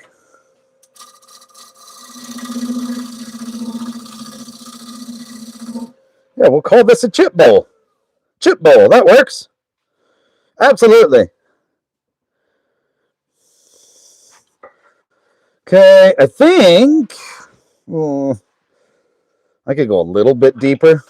I don't want to push it too much, but I mean, I want to get a little bit more out of it.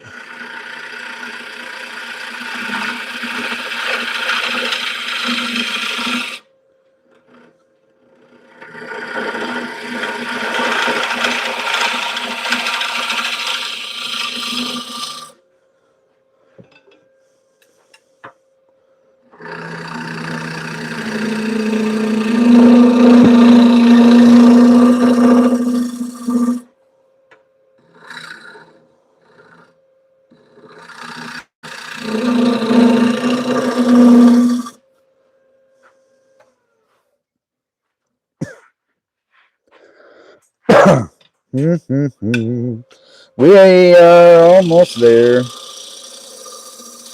Kind of a shame that this didn't work out as a lid. Like, that was my plan. But that's okay. I will. I am going to be, for the next live, and could happen this weekend, could be next, but I'm going to be doing some planning for it. And I'm going to make sure that is part of it.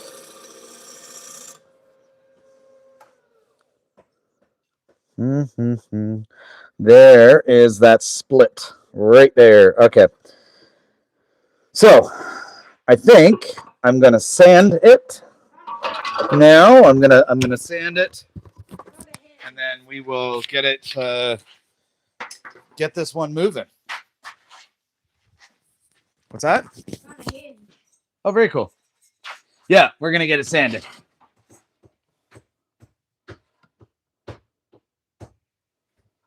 Very good. Perfect.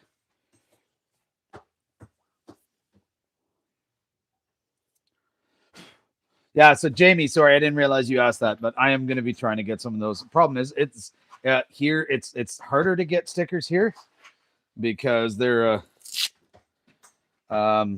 are very expensive to get. Right. So when I say very expensive, and I don't think it's me that I'm cheap. Maybe it's a little bit me. I don't know. But they're like $6 to $8 a piece. Yeah. Oh God. Home Depot.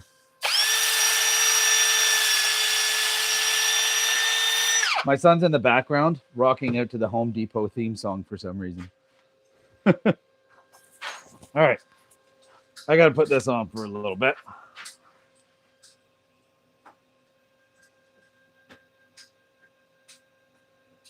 All right. Mr. Mike, how are you, man?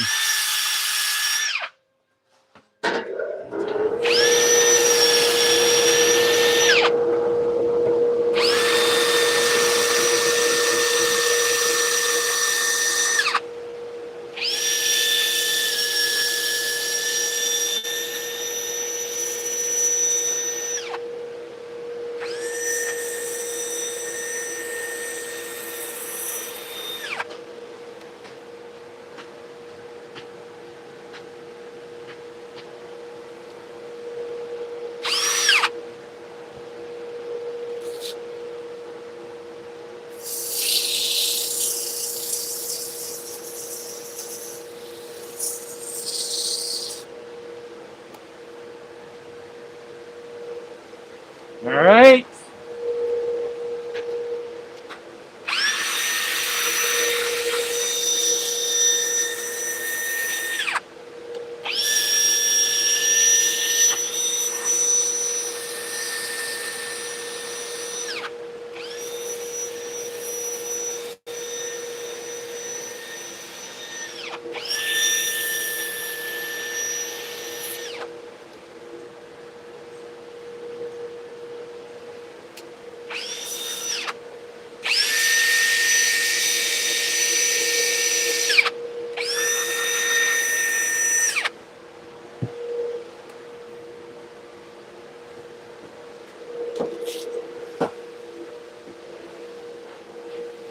All right. So Mike had said black stain around the rim. Now, my only concern with that is the black stain is not going to go on evenly. That is my only concern, but right around here. Right? That what you're talking about, Mike? Do like a black stain rim right around here. Because it's not going to take into the wood evenly. That's my only concern. That is going to kind of ruin this one.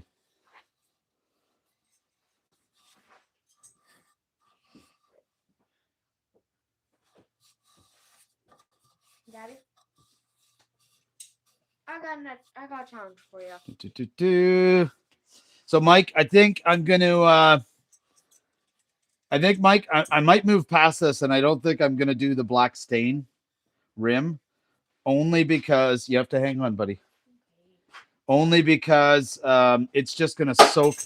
It's just going to soak into all the grain, and it's going to look all uneven and whatnot. So, do the whole the whole outside, eh? The whole outside. So that's what I have. The whole outside. That's an interesting one. MRH, thank you very much. Okay.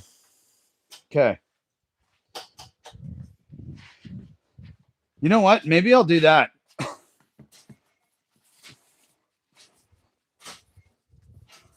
Maybe I'll do the whole outside. Do.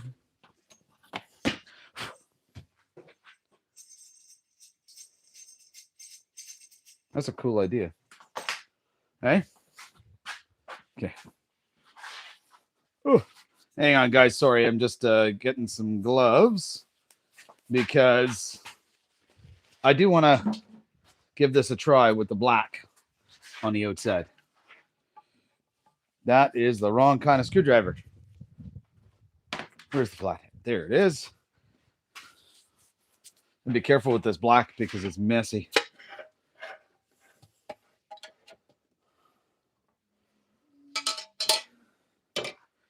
Okay.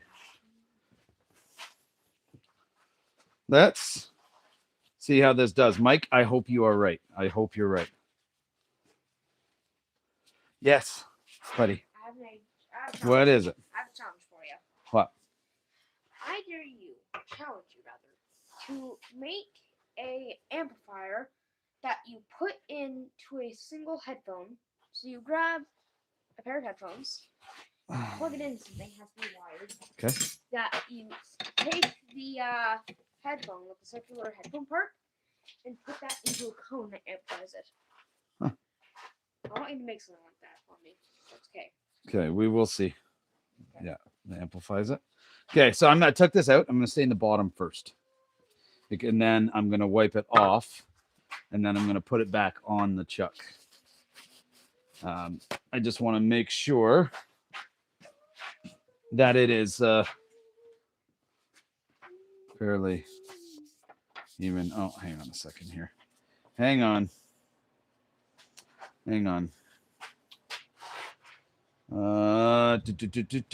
Just needs a little bit of a mix. One sec. Hang on. I don't use this black very often, so.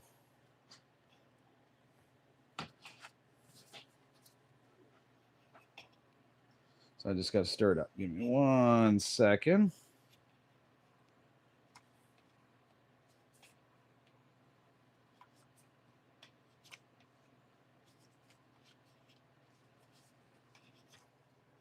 Are you keeping him entertained for now?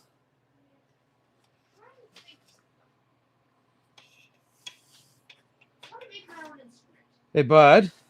Do me a favor. You want to open up? Actually, hang on. Never mind.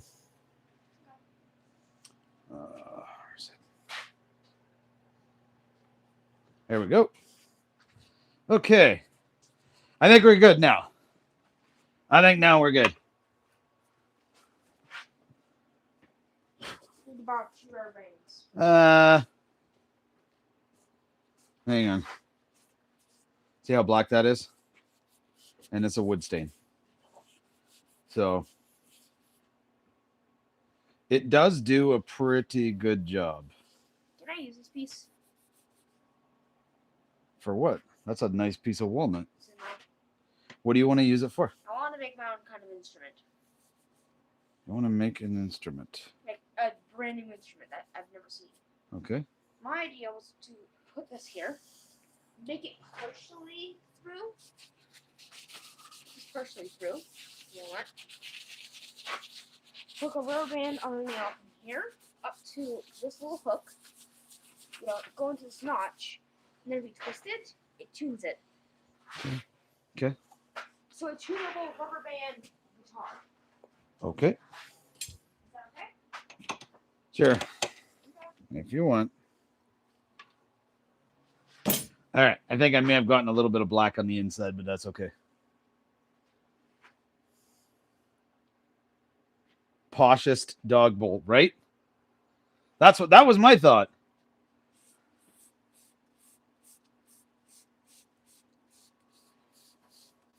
Until the black goes on, though.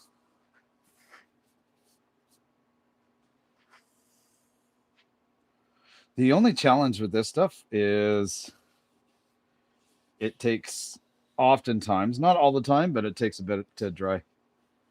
Don't spill that tin. I'm not going to spill that tin. Why would you say that? That is just jinxing it. That's a bad idea to do.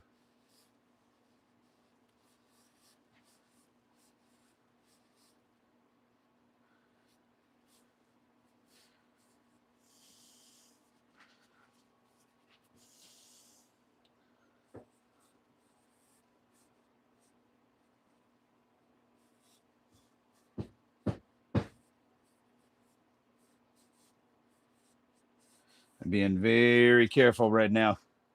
Goth dog. Goth dog. That's funny. Oh, man. So I'm going to put a little bit extra on the bottom part of this. I do feel like this it's soaking it up like real fast. So that's fine. That's good. And what I can always do to even it out is I can actually put my bowl gouge back on the inside and take some away if I need to. All right. Crack repair? No.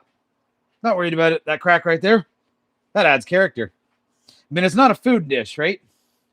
So if it's a food dish, then it's not going to have this stain on it. And it's going to have a natural finish and not lacquer, which is what I'm going to put on it. So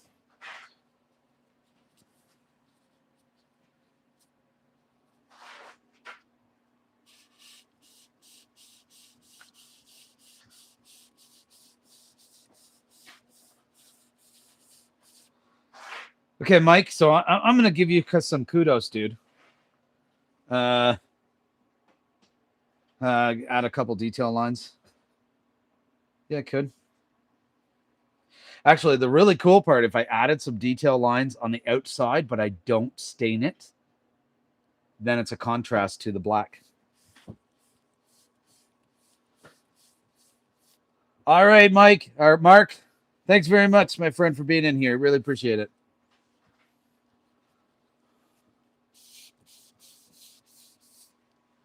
Okay.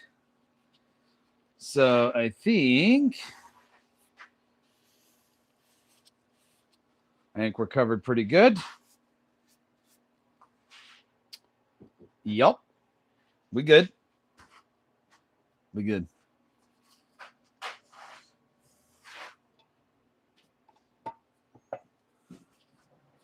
I do not want to knock that can over.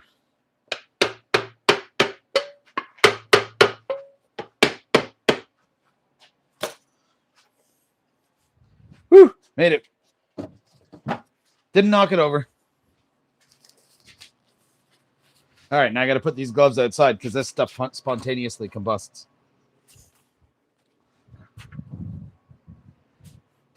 So I put it outside because it's wintertime and we have lots of water. 214 likes. That is amazing. Thank you so much.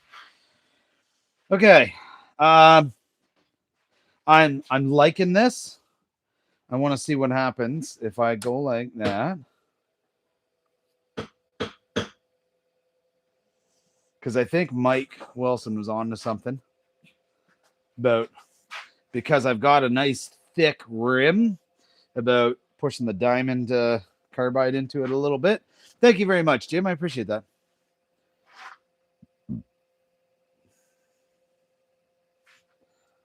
Contrast, detail lines. Okay. All right. Well, we're not turning a bowl, so I'm just going to put my safety glasses on to do this.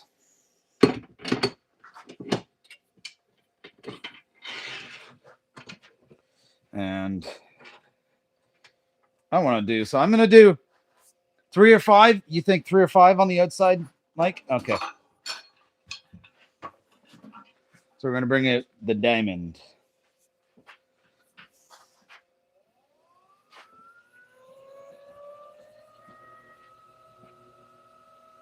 I'm only nervous because I don't want it to throw stain at me.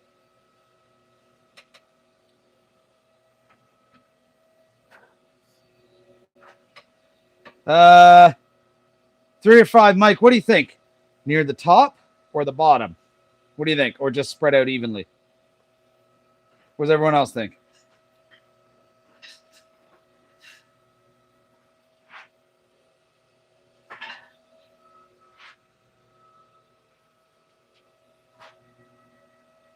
Three in the middle. Okay.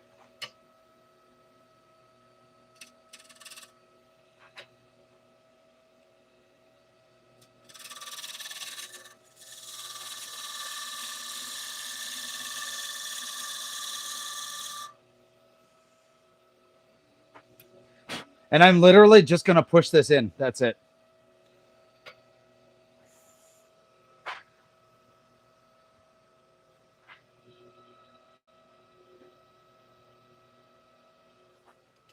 Okay, that does actually look pretty sharp.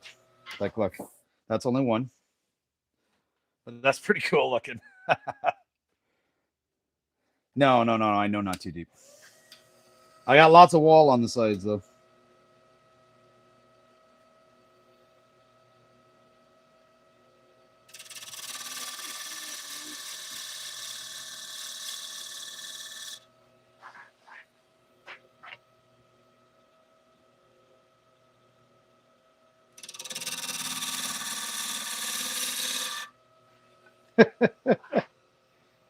Hang on, guys.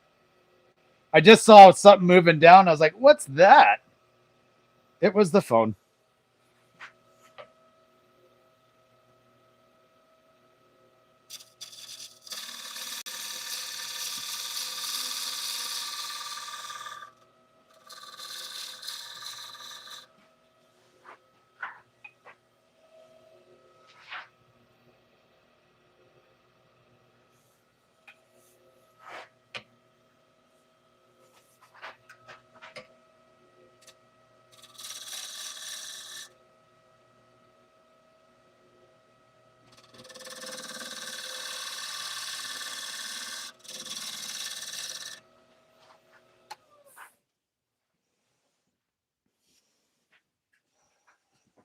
So how about parts? So mostly done. There we go. What do you guys think? Oh wow. I really like that. I like how you had the ridges. Yeah. That was Mike. That was Mike Wilson's idea. Remember the guy whose name you threw in the garbage? Remember him? I'm sorry for what I said. Huh? I pretend like this never happened. Uh-huh. It never did. Oh, Yeah, Mike, that does look cool, man. Great idea you had. Great idea you had. Okay, so now what I wanted to do is I actually have to sand the inside a little bit more because I got a little spot of stain on there. So I'm going to do that.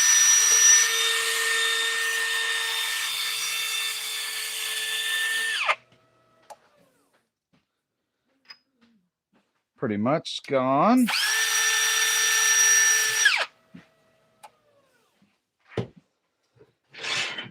Okay, very good.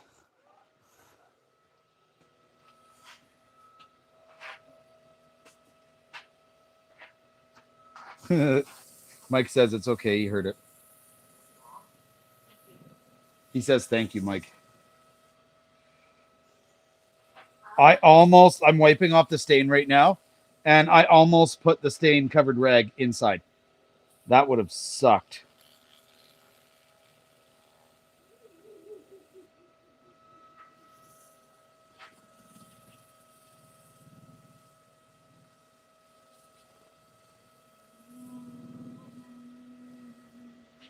Okay.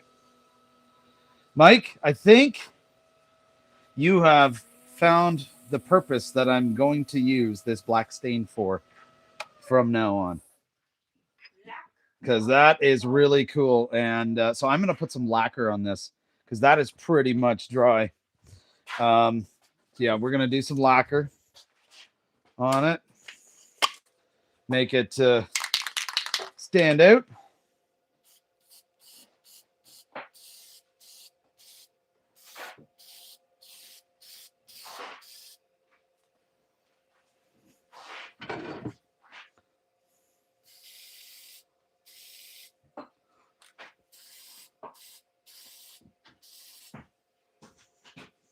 lacquer smells nice. The lacquer smells nice. Yeah. Actually, it does. I can't describe the smell, but whatever the smell. Jim says, so did Little Timber turn pro with that rubber band bass he was playing the other day? Did you turn pro with the rubber band bass? Did I get better at it? Yeah. Well, did you turn pro? In other words, like make money, become famous rock star with it? I wish. Yeah. It was pretty cool. This is going to be the world's biggest tunable rubber band base. Look at that shine. I love lacquer. Daddy, here's what I was going to do. Steve, what is going on, man? I have a business proposal. You have a business proposal. Wood. But Okay. better wood. Rubber band on top. And whatever the heck this thing is. That's an eye bolt. Well, this is actually a piece I have to use. That's what it is. See this little hole here? How are you now, Steve?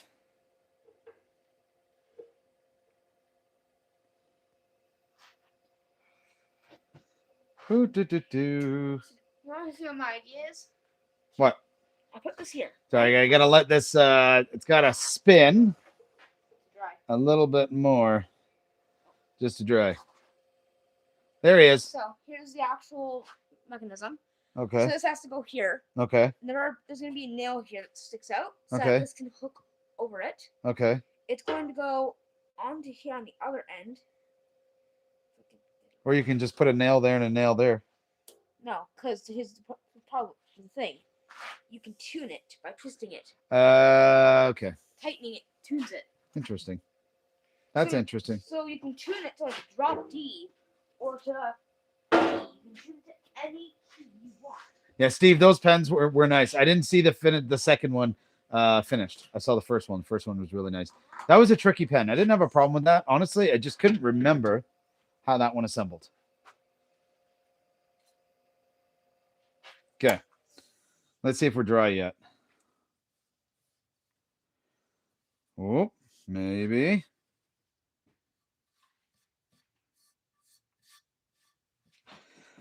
Okay, so I think we need a little bit more lacquer, just a little, not a lot. Just want to get a little bit of dust off.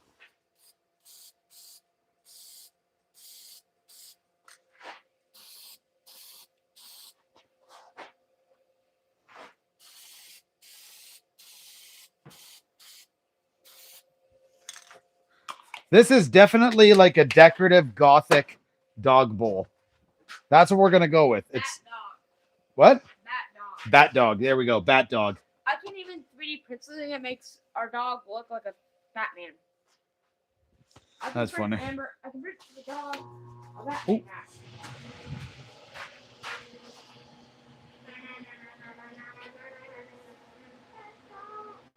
Ba ba da ba ba.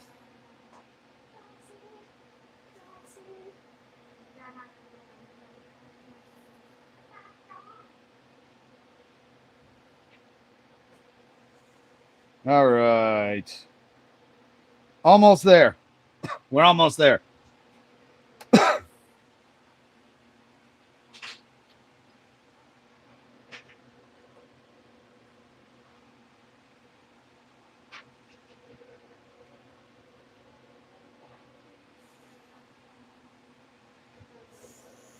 Okay, I want to get this out of here. Do this very carefully.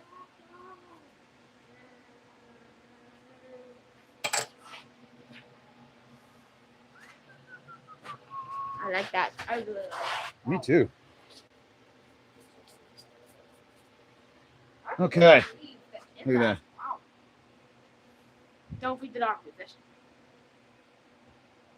Put a little bit of light on it. Don't feed the dog with it. She will try to eat the bowl. Yeah, don't feed. I'm not. Don't. If I put this on the store and anybody buys it, do not feed a dog with it. That is not what it is meant for. It is a decorative piece to hold something. That's all. I got the world's smallest caliper. Okay. Dave, what do I make on my CNC? Hey. Hey, buddy. What? Let's Art. let's tell Steve here. What do we make on the CNC? Art. Absolutely nothing, because I haven't figured out the 3D modeling software yet. I Neither of us have. personally want to make art. Just saying. I haven't figured out.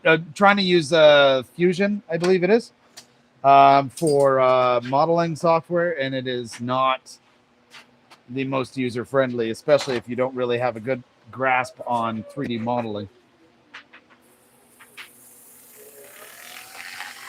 Thank you very much. Okay, I'm just using a very fine paper here to get the lacquer off my chuck, because I do like to try and, where I can, keep it clean. Does not always happen, but I try.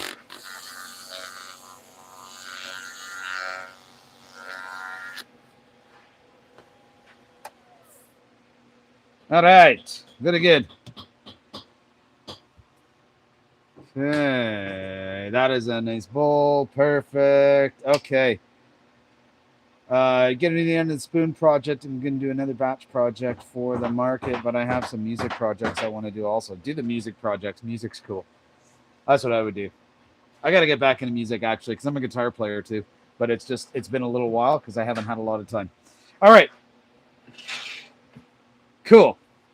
Now, I want to do one more thing, and that is, let me show you here. Hang on one second. We are going to do a pen from Strong Ink.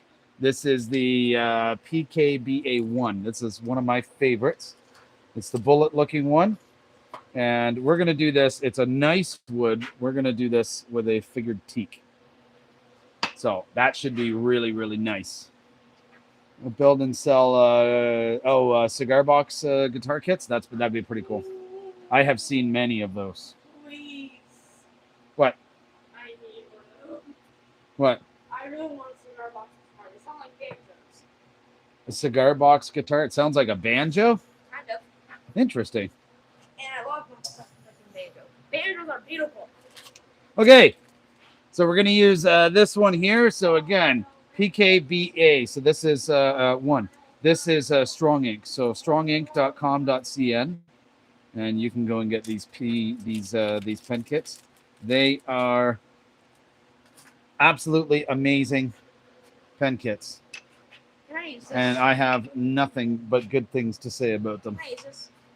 For what? I don't know how to drill. I just remembered that. I have to drill a hole. Okay. I'm probably All right. That. Give me 1 sec. I'm going to run on my bandsaw and cut this. Can you help me drill something? Not at the moment.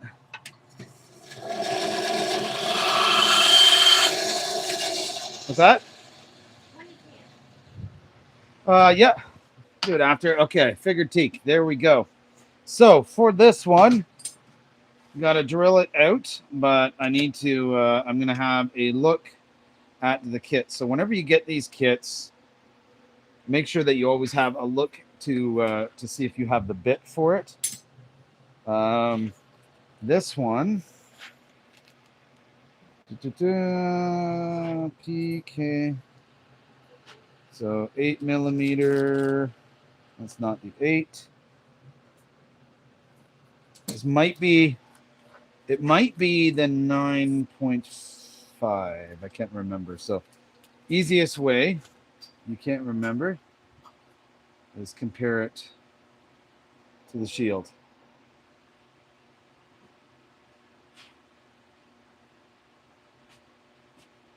So that says, oh, why does that say, that says 3/8. That's not right. Hang on 1 second.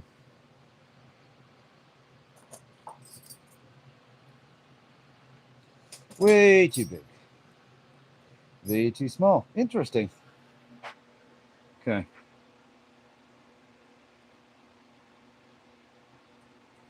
Because that one looks just a hair too big. Just a hair. I did a 50 BMG in pine, 300 walnut. Nice.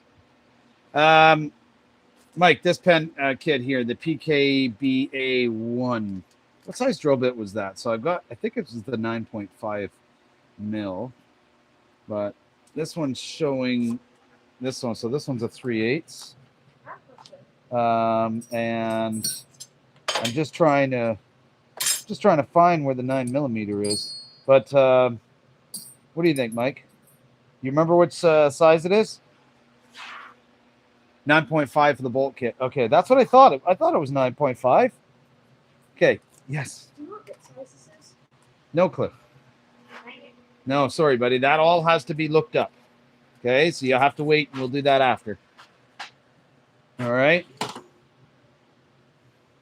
So it's really, yeah, so it's strange. So I had the 9.5 millimeter bit, but on the 9.5 millimeter bit, it actually says 3/8. Interesting. But not a big deal. So we're going to put our chuck in here because we got to drill this out, which is not going to take very much anyway.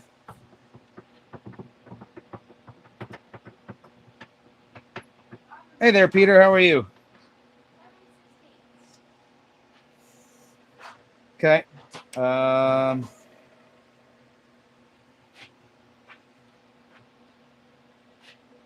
Okay. Let's drill it out.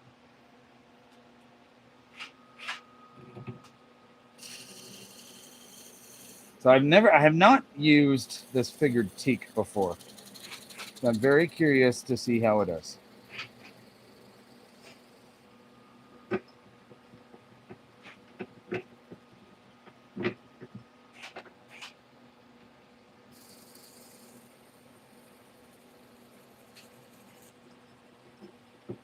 Okay. All right. We're drilled out. These quick release chucks are really handy. Makes changing bits so fast, as opposed to your traditional ones. All right. So Now we're going to loosen this up here, and we're going to use some CA glue along with some activator, and we're going to get our brass tubes put in. It's only one. So where'd you go? Ba-ba-da-ba-ba. Okay. All right, so we're going to take this. We're going to just rough up the brass a little.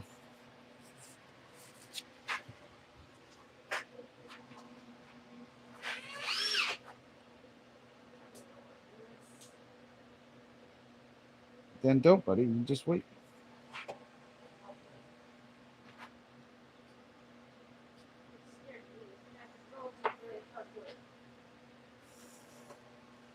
All right, and I didn't get CA on me. That's nice. Perfect. There we go. That is done. Now we're going to barrel trim it. That side is already flush, so we don't need to do anything with that side. However, with this side, we will need to do that. So we're going to put our drill chuck back in here because I forgot that I still needed it.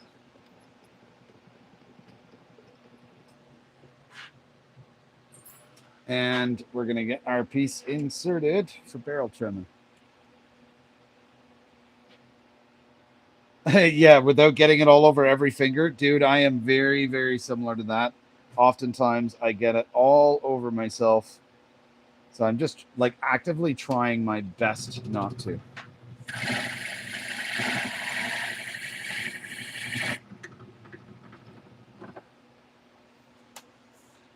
This is not the best way to barrel trim it, but it works.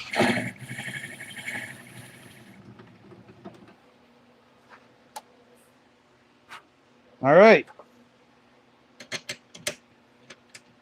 There we go. Trimmed. Good. That is done. So now we are going to swap Can I use this? all of this over. Yep. And let's get this thing turned and then put together. You spend days picking it off your fingers. Yeah.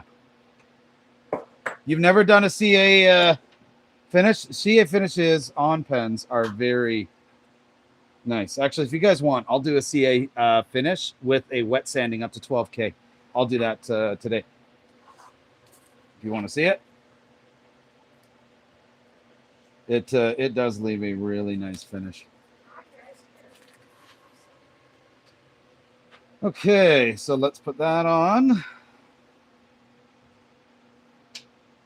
I believe I'm gonna double check, but I believe this one's almost the same. So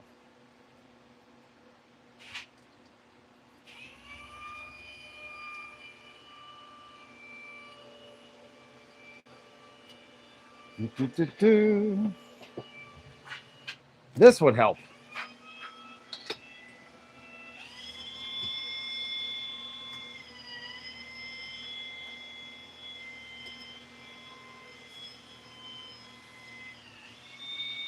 I will absolutely. So, okay. So I'll go through and I'll do the wet sand and process and whatnot. And I'll explain the whole thing as I'm doing it. The wet sanding, the CA finish, all of it. Okay. Okay, perfect. So now we got to switch this over because in order to do this and do it right, anybody in here remember what speed we got to go? Or what the name of the said speed is that was actually coined by what? That was Mike. Mr. Mike DeLauder from the Whackin' Shack. We are going Mock Jesus.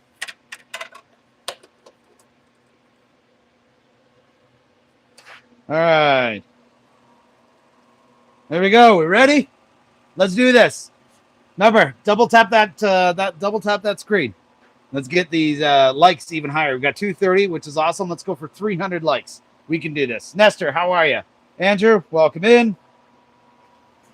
Okay. So when we say mock Jesus, that means that we are going to go full tilt at full speed with a round carbide. So we're at like 3,800 RPMs, okay?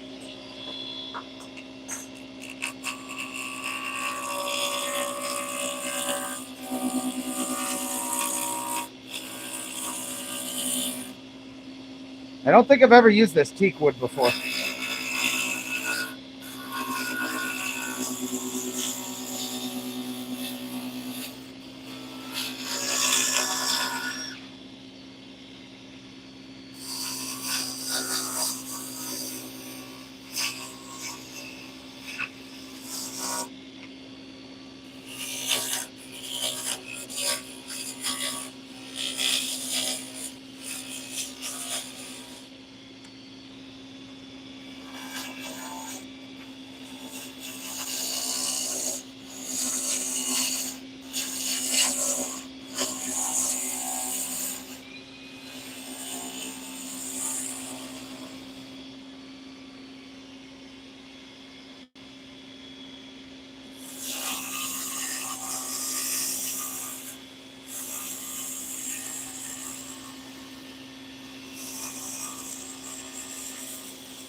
So this one, I'm doing it relatively straight because you don't really hold this pen by the wood.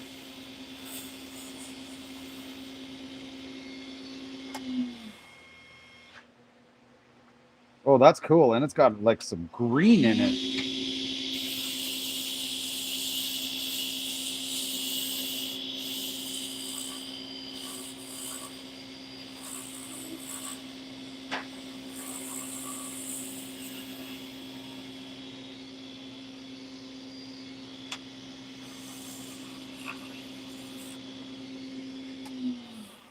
What's up? What's that? Okay. Okay. Just give me a minute.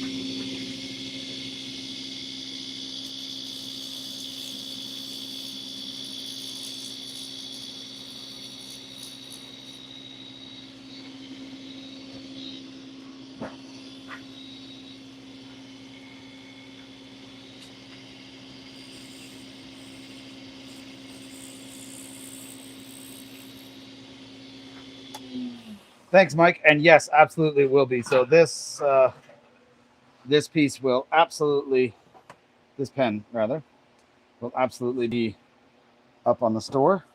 Then move over here so you can see this a bit better.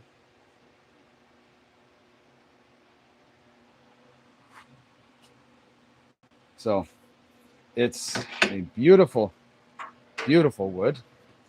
Oh shoot, you, Owen, buddy, sorry. You have my drill? Okay, give me a sec. I will, but it's okay. Not yet. What is it that you're trying to do, bud?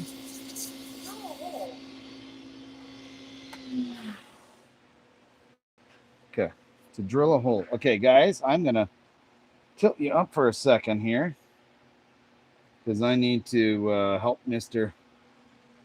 Little Timber with something really quick that he's doing. Just give us a second here. What do you need? This bit. Right here? Yep. That's, oh, okay. See, come here. See this? That's reverse. It won't drill that way. I kept it in reverse. That's why it wasn't You working. push it that way. Yes, you're right. That's exactly what it was. Okay. Push it that way.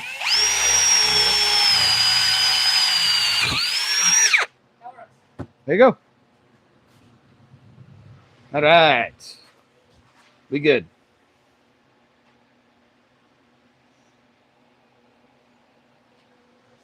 Okay. So, for the most part, we're done here. Now I'm going to move on to the CA finishes. Okay. And I'm going to show you exactly how I do them. And I use accelerator for all of it. Every step has accelerator, or every application. And but one thing, for God's sakes, do not turn this on high speed. I will leave that on low as I do the finish. But you can imagine if you put that on high, it is going to spray everywhere.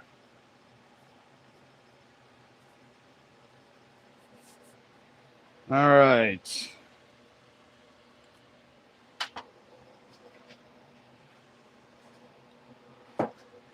And actually, before doing it, make sure you get the sawdust out.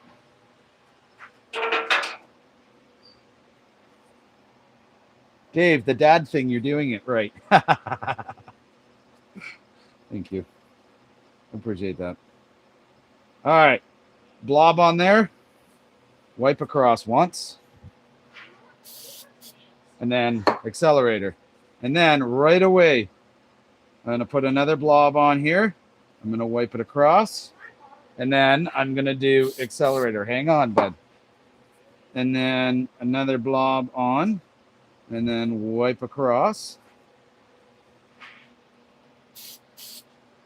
An accelerator. And there could be little bits left here and there, and that's fine. That's not a big deal. We're going to sand them all out. So, okay. Now one more last blob. Okay. And then accelerator.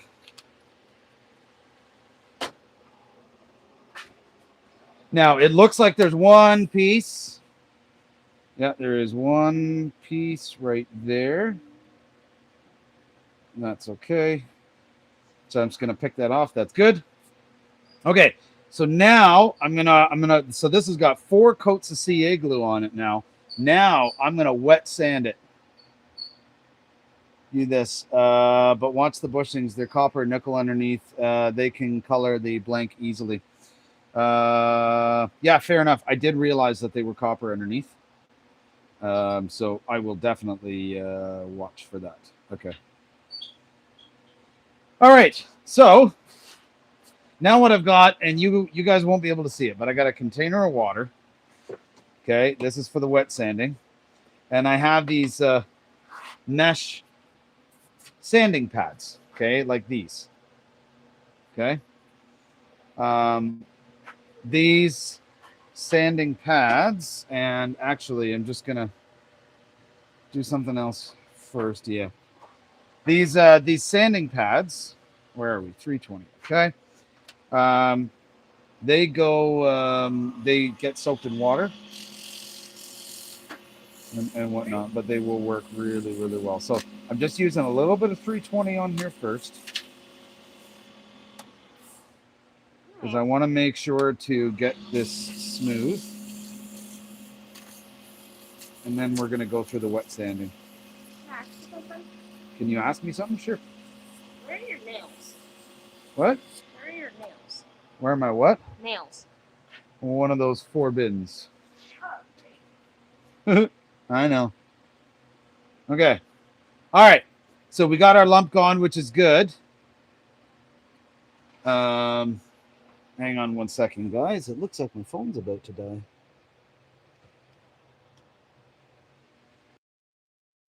Just got to charge it. There we go.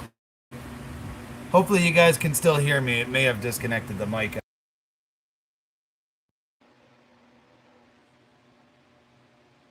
Okay. Perfect. Let's get this sanded up. So I'm going to wet sand these, and I'm going to transition all the way up to 12. I'm going to cover the bottom here because I don't want to get spray water all over the cast iron bed. Okay, and then I'm going to go at full throttle.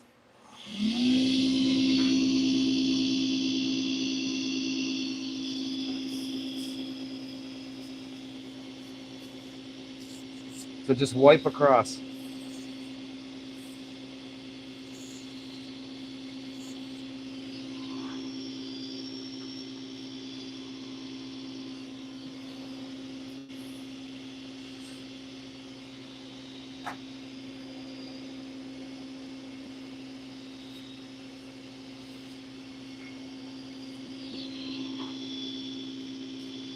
And you're just going to gradually progress until you're all the way up.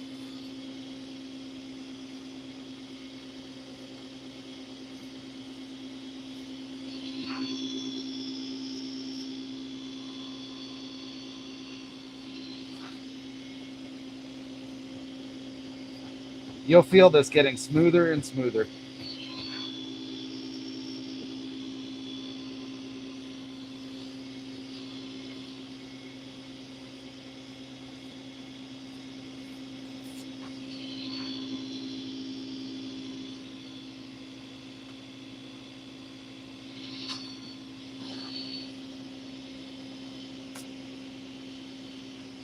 So this will actually come out with a glass finish. Essentially, basically a glass finish.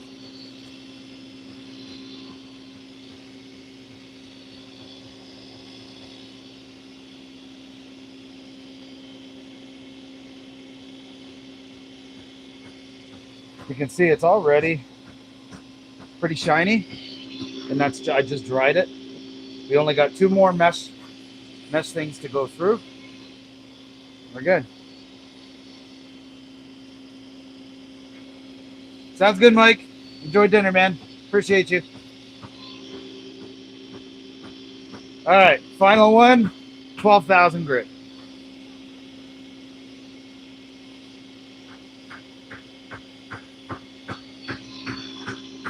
Okay.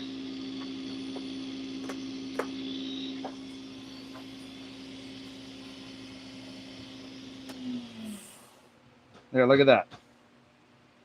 See that? That is a glass finish. Smoothness and everything, it feels like glass. That's how you get it, by going up through all of those different grits. Now, well, actually, I guess I'll leave that on there. So this is up to you. But one of the things that I do is, because there's CA binding the bushings to the blank right now. So I'll take a carbide diamond piece and I will put it right at the seam to break where it contacts the blank.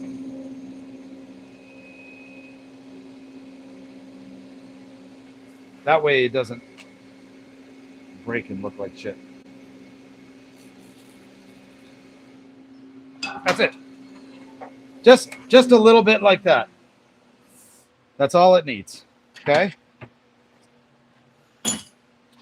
So, and actually, you know what? I do have to clean up these bushings a little bit. So let's do that really quick. Just while we're here, I'm going to take the square carbide.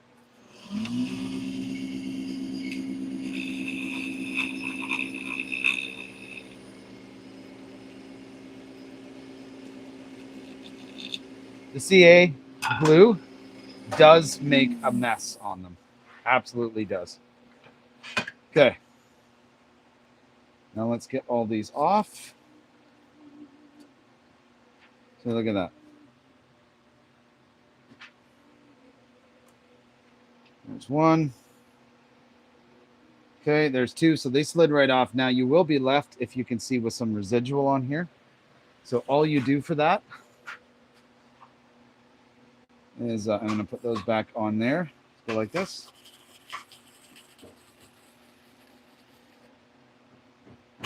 Just sanding the ends a little bit.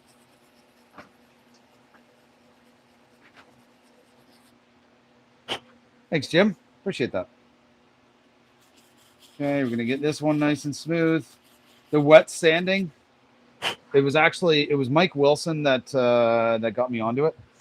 And I would 100% recommend the wet sanding. If you're looking for like that glass finish, or you're doing a CA finish, you need to consider doing the wet sand. It will make that much of a difference. There you go. See? Look at that. That's the figured teak.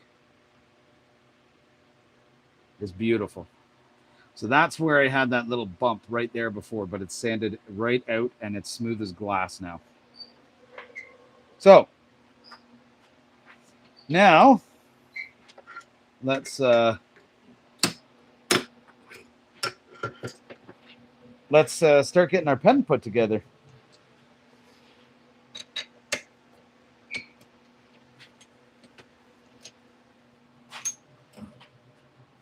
All right, I'm gonna put these in here. So this is my pen press kit. Just goes into the lathe. Jim, you are absolutely welcome, my friend, anytime. I've had a lot of success with it, but I wouldn't have got as good at it, I don't think, if it weren't for Mike Wilson. So Done. what's that? How do you get the camera so you can't see it from here? Okay, one sec. Ready? Not yet.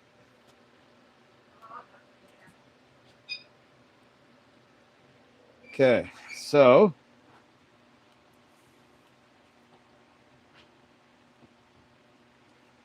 I think that one goes there. Yeah, pretty sure. Okay, this one's a very easy assembly. There's one side. Now we're going to do the same with the other end. It just doesn't have frets, but Okay, one sec. What you? Oh, you made the guitar thing? Okay, hang on. I think you'll like it. All right.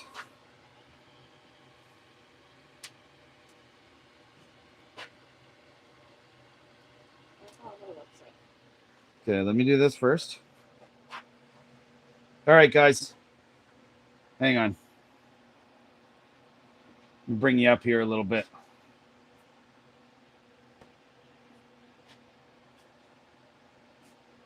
Okay, ready to see this? Look at this.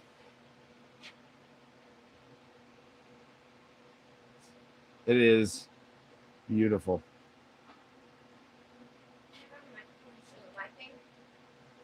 There's the pen. Really, really nice one. So this is strongink.com.cn. Really, really nice pen. This figured teak, I gotta say, I am a massive fan. So it's this is going on the store. So check out the store. I'll have this up there between tonight and tomorrow. Check it out. You can buy this pen, get shipped to you in a nice little box and everything too. Yeah, super amazing. Okay, all right, Can I grab my phone and show them as well? sure. I didn't from yours well. Yep, go ahead. Little Timber's got something to show you. All right. Is it on? Is it green? Yep, you're green. Yes. Okay. Super green. This is a tunable walnut wood rubber band guitar. What's up? Look There at you go. this. I don't know like how it goes on a slope. That means you can't use frets, but Okay. it's how it tunes. It's a bit squeaky, so be warned, it's going to be a bit loud. I'm gonna put my microphone closer. Maybe you can hear it. So you tune it. Yep. So now it's Tune tighter, I think. If you guys can hear that. Well, let it resonate a little bit and don't let it hit your... It might be hard for you guys to hear because it's pretty low end, but that's cool.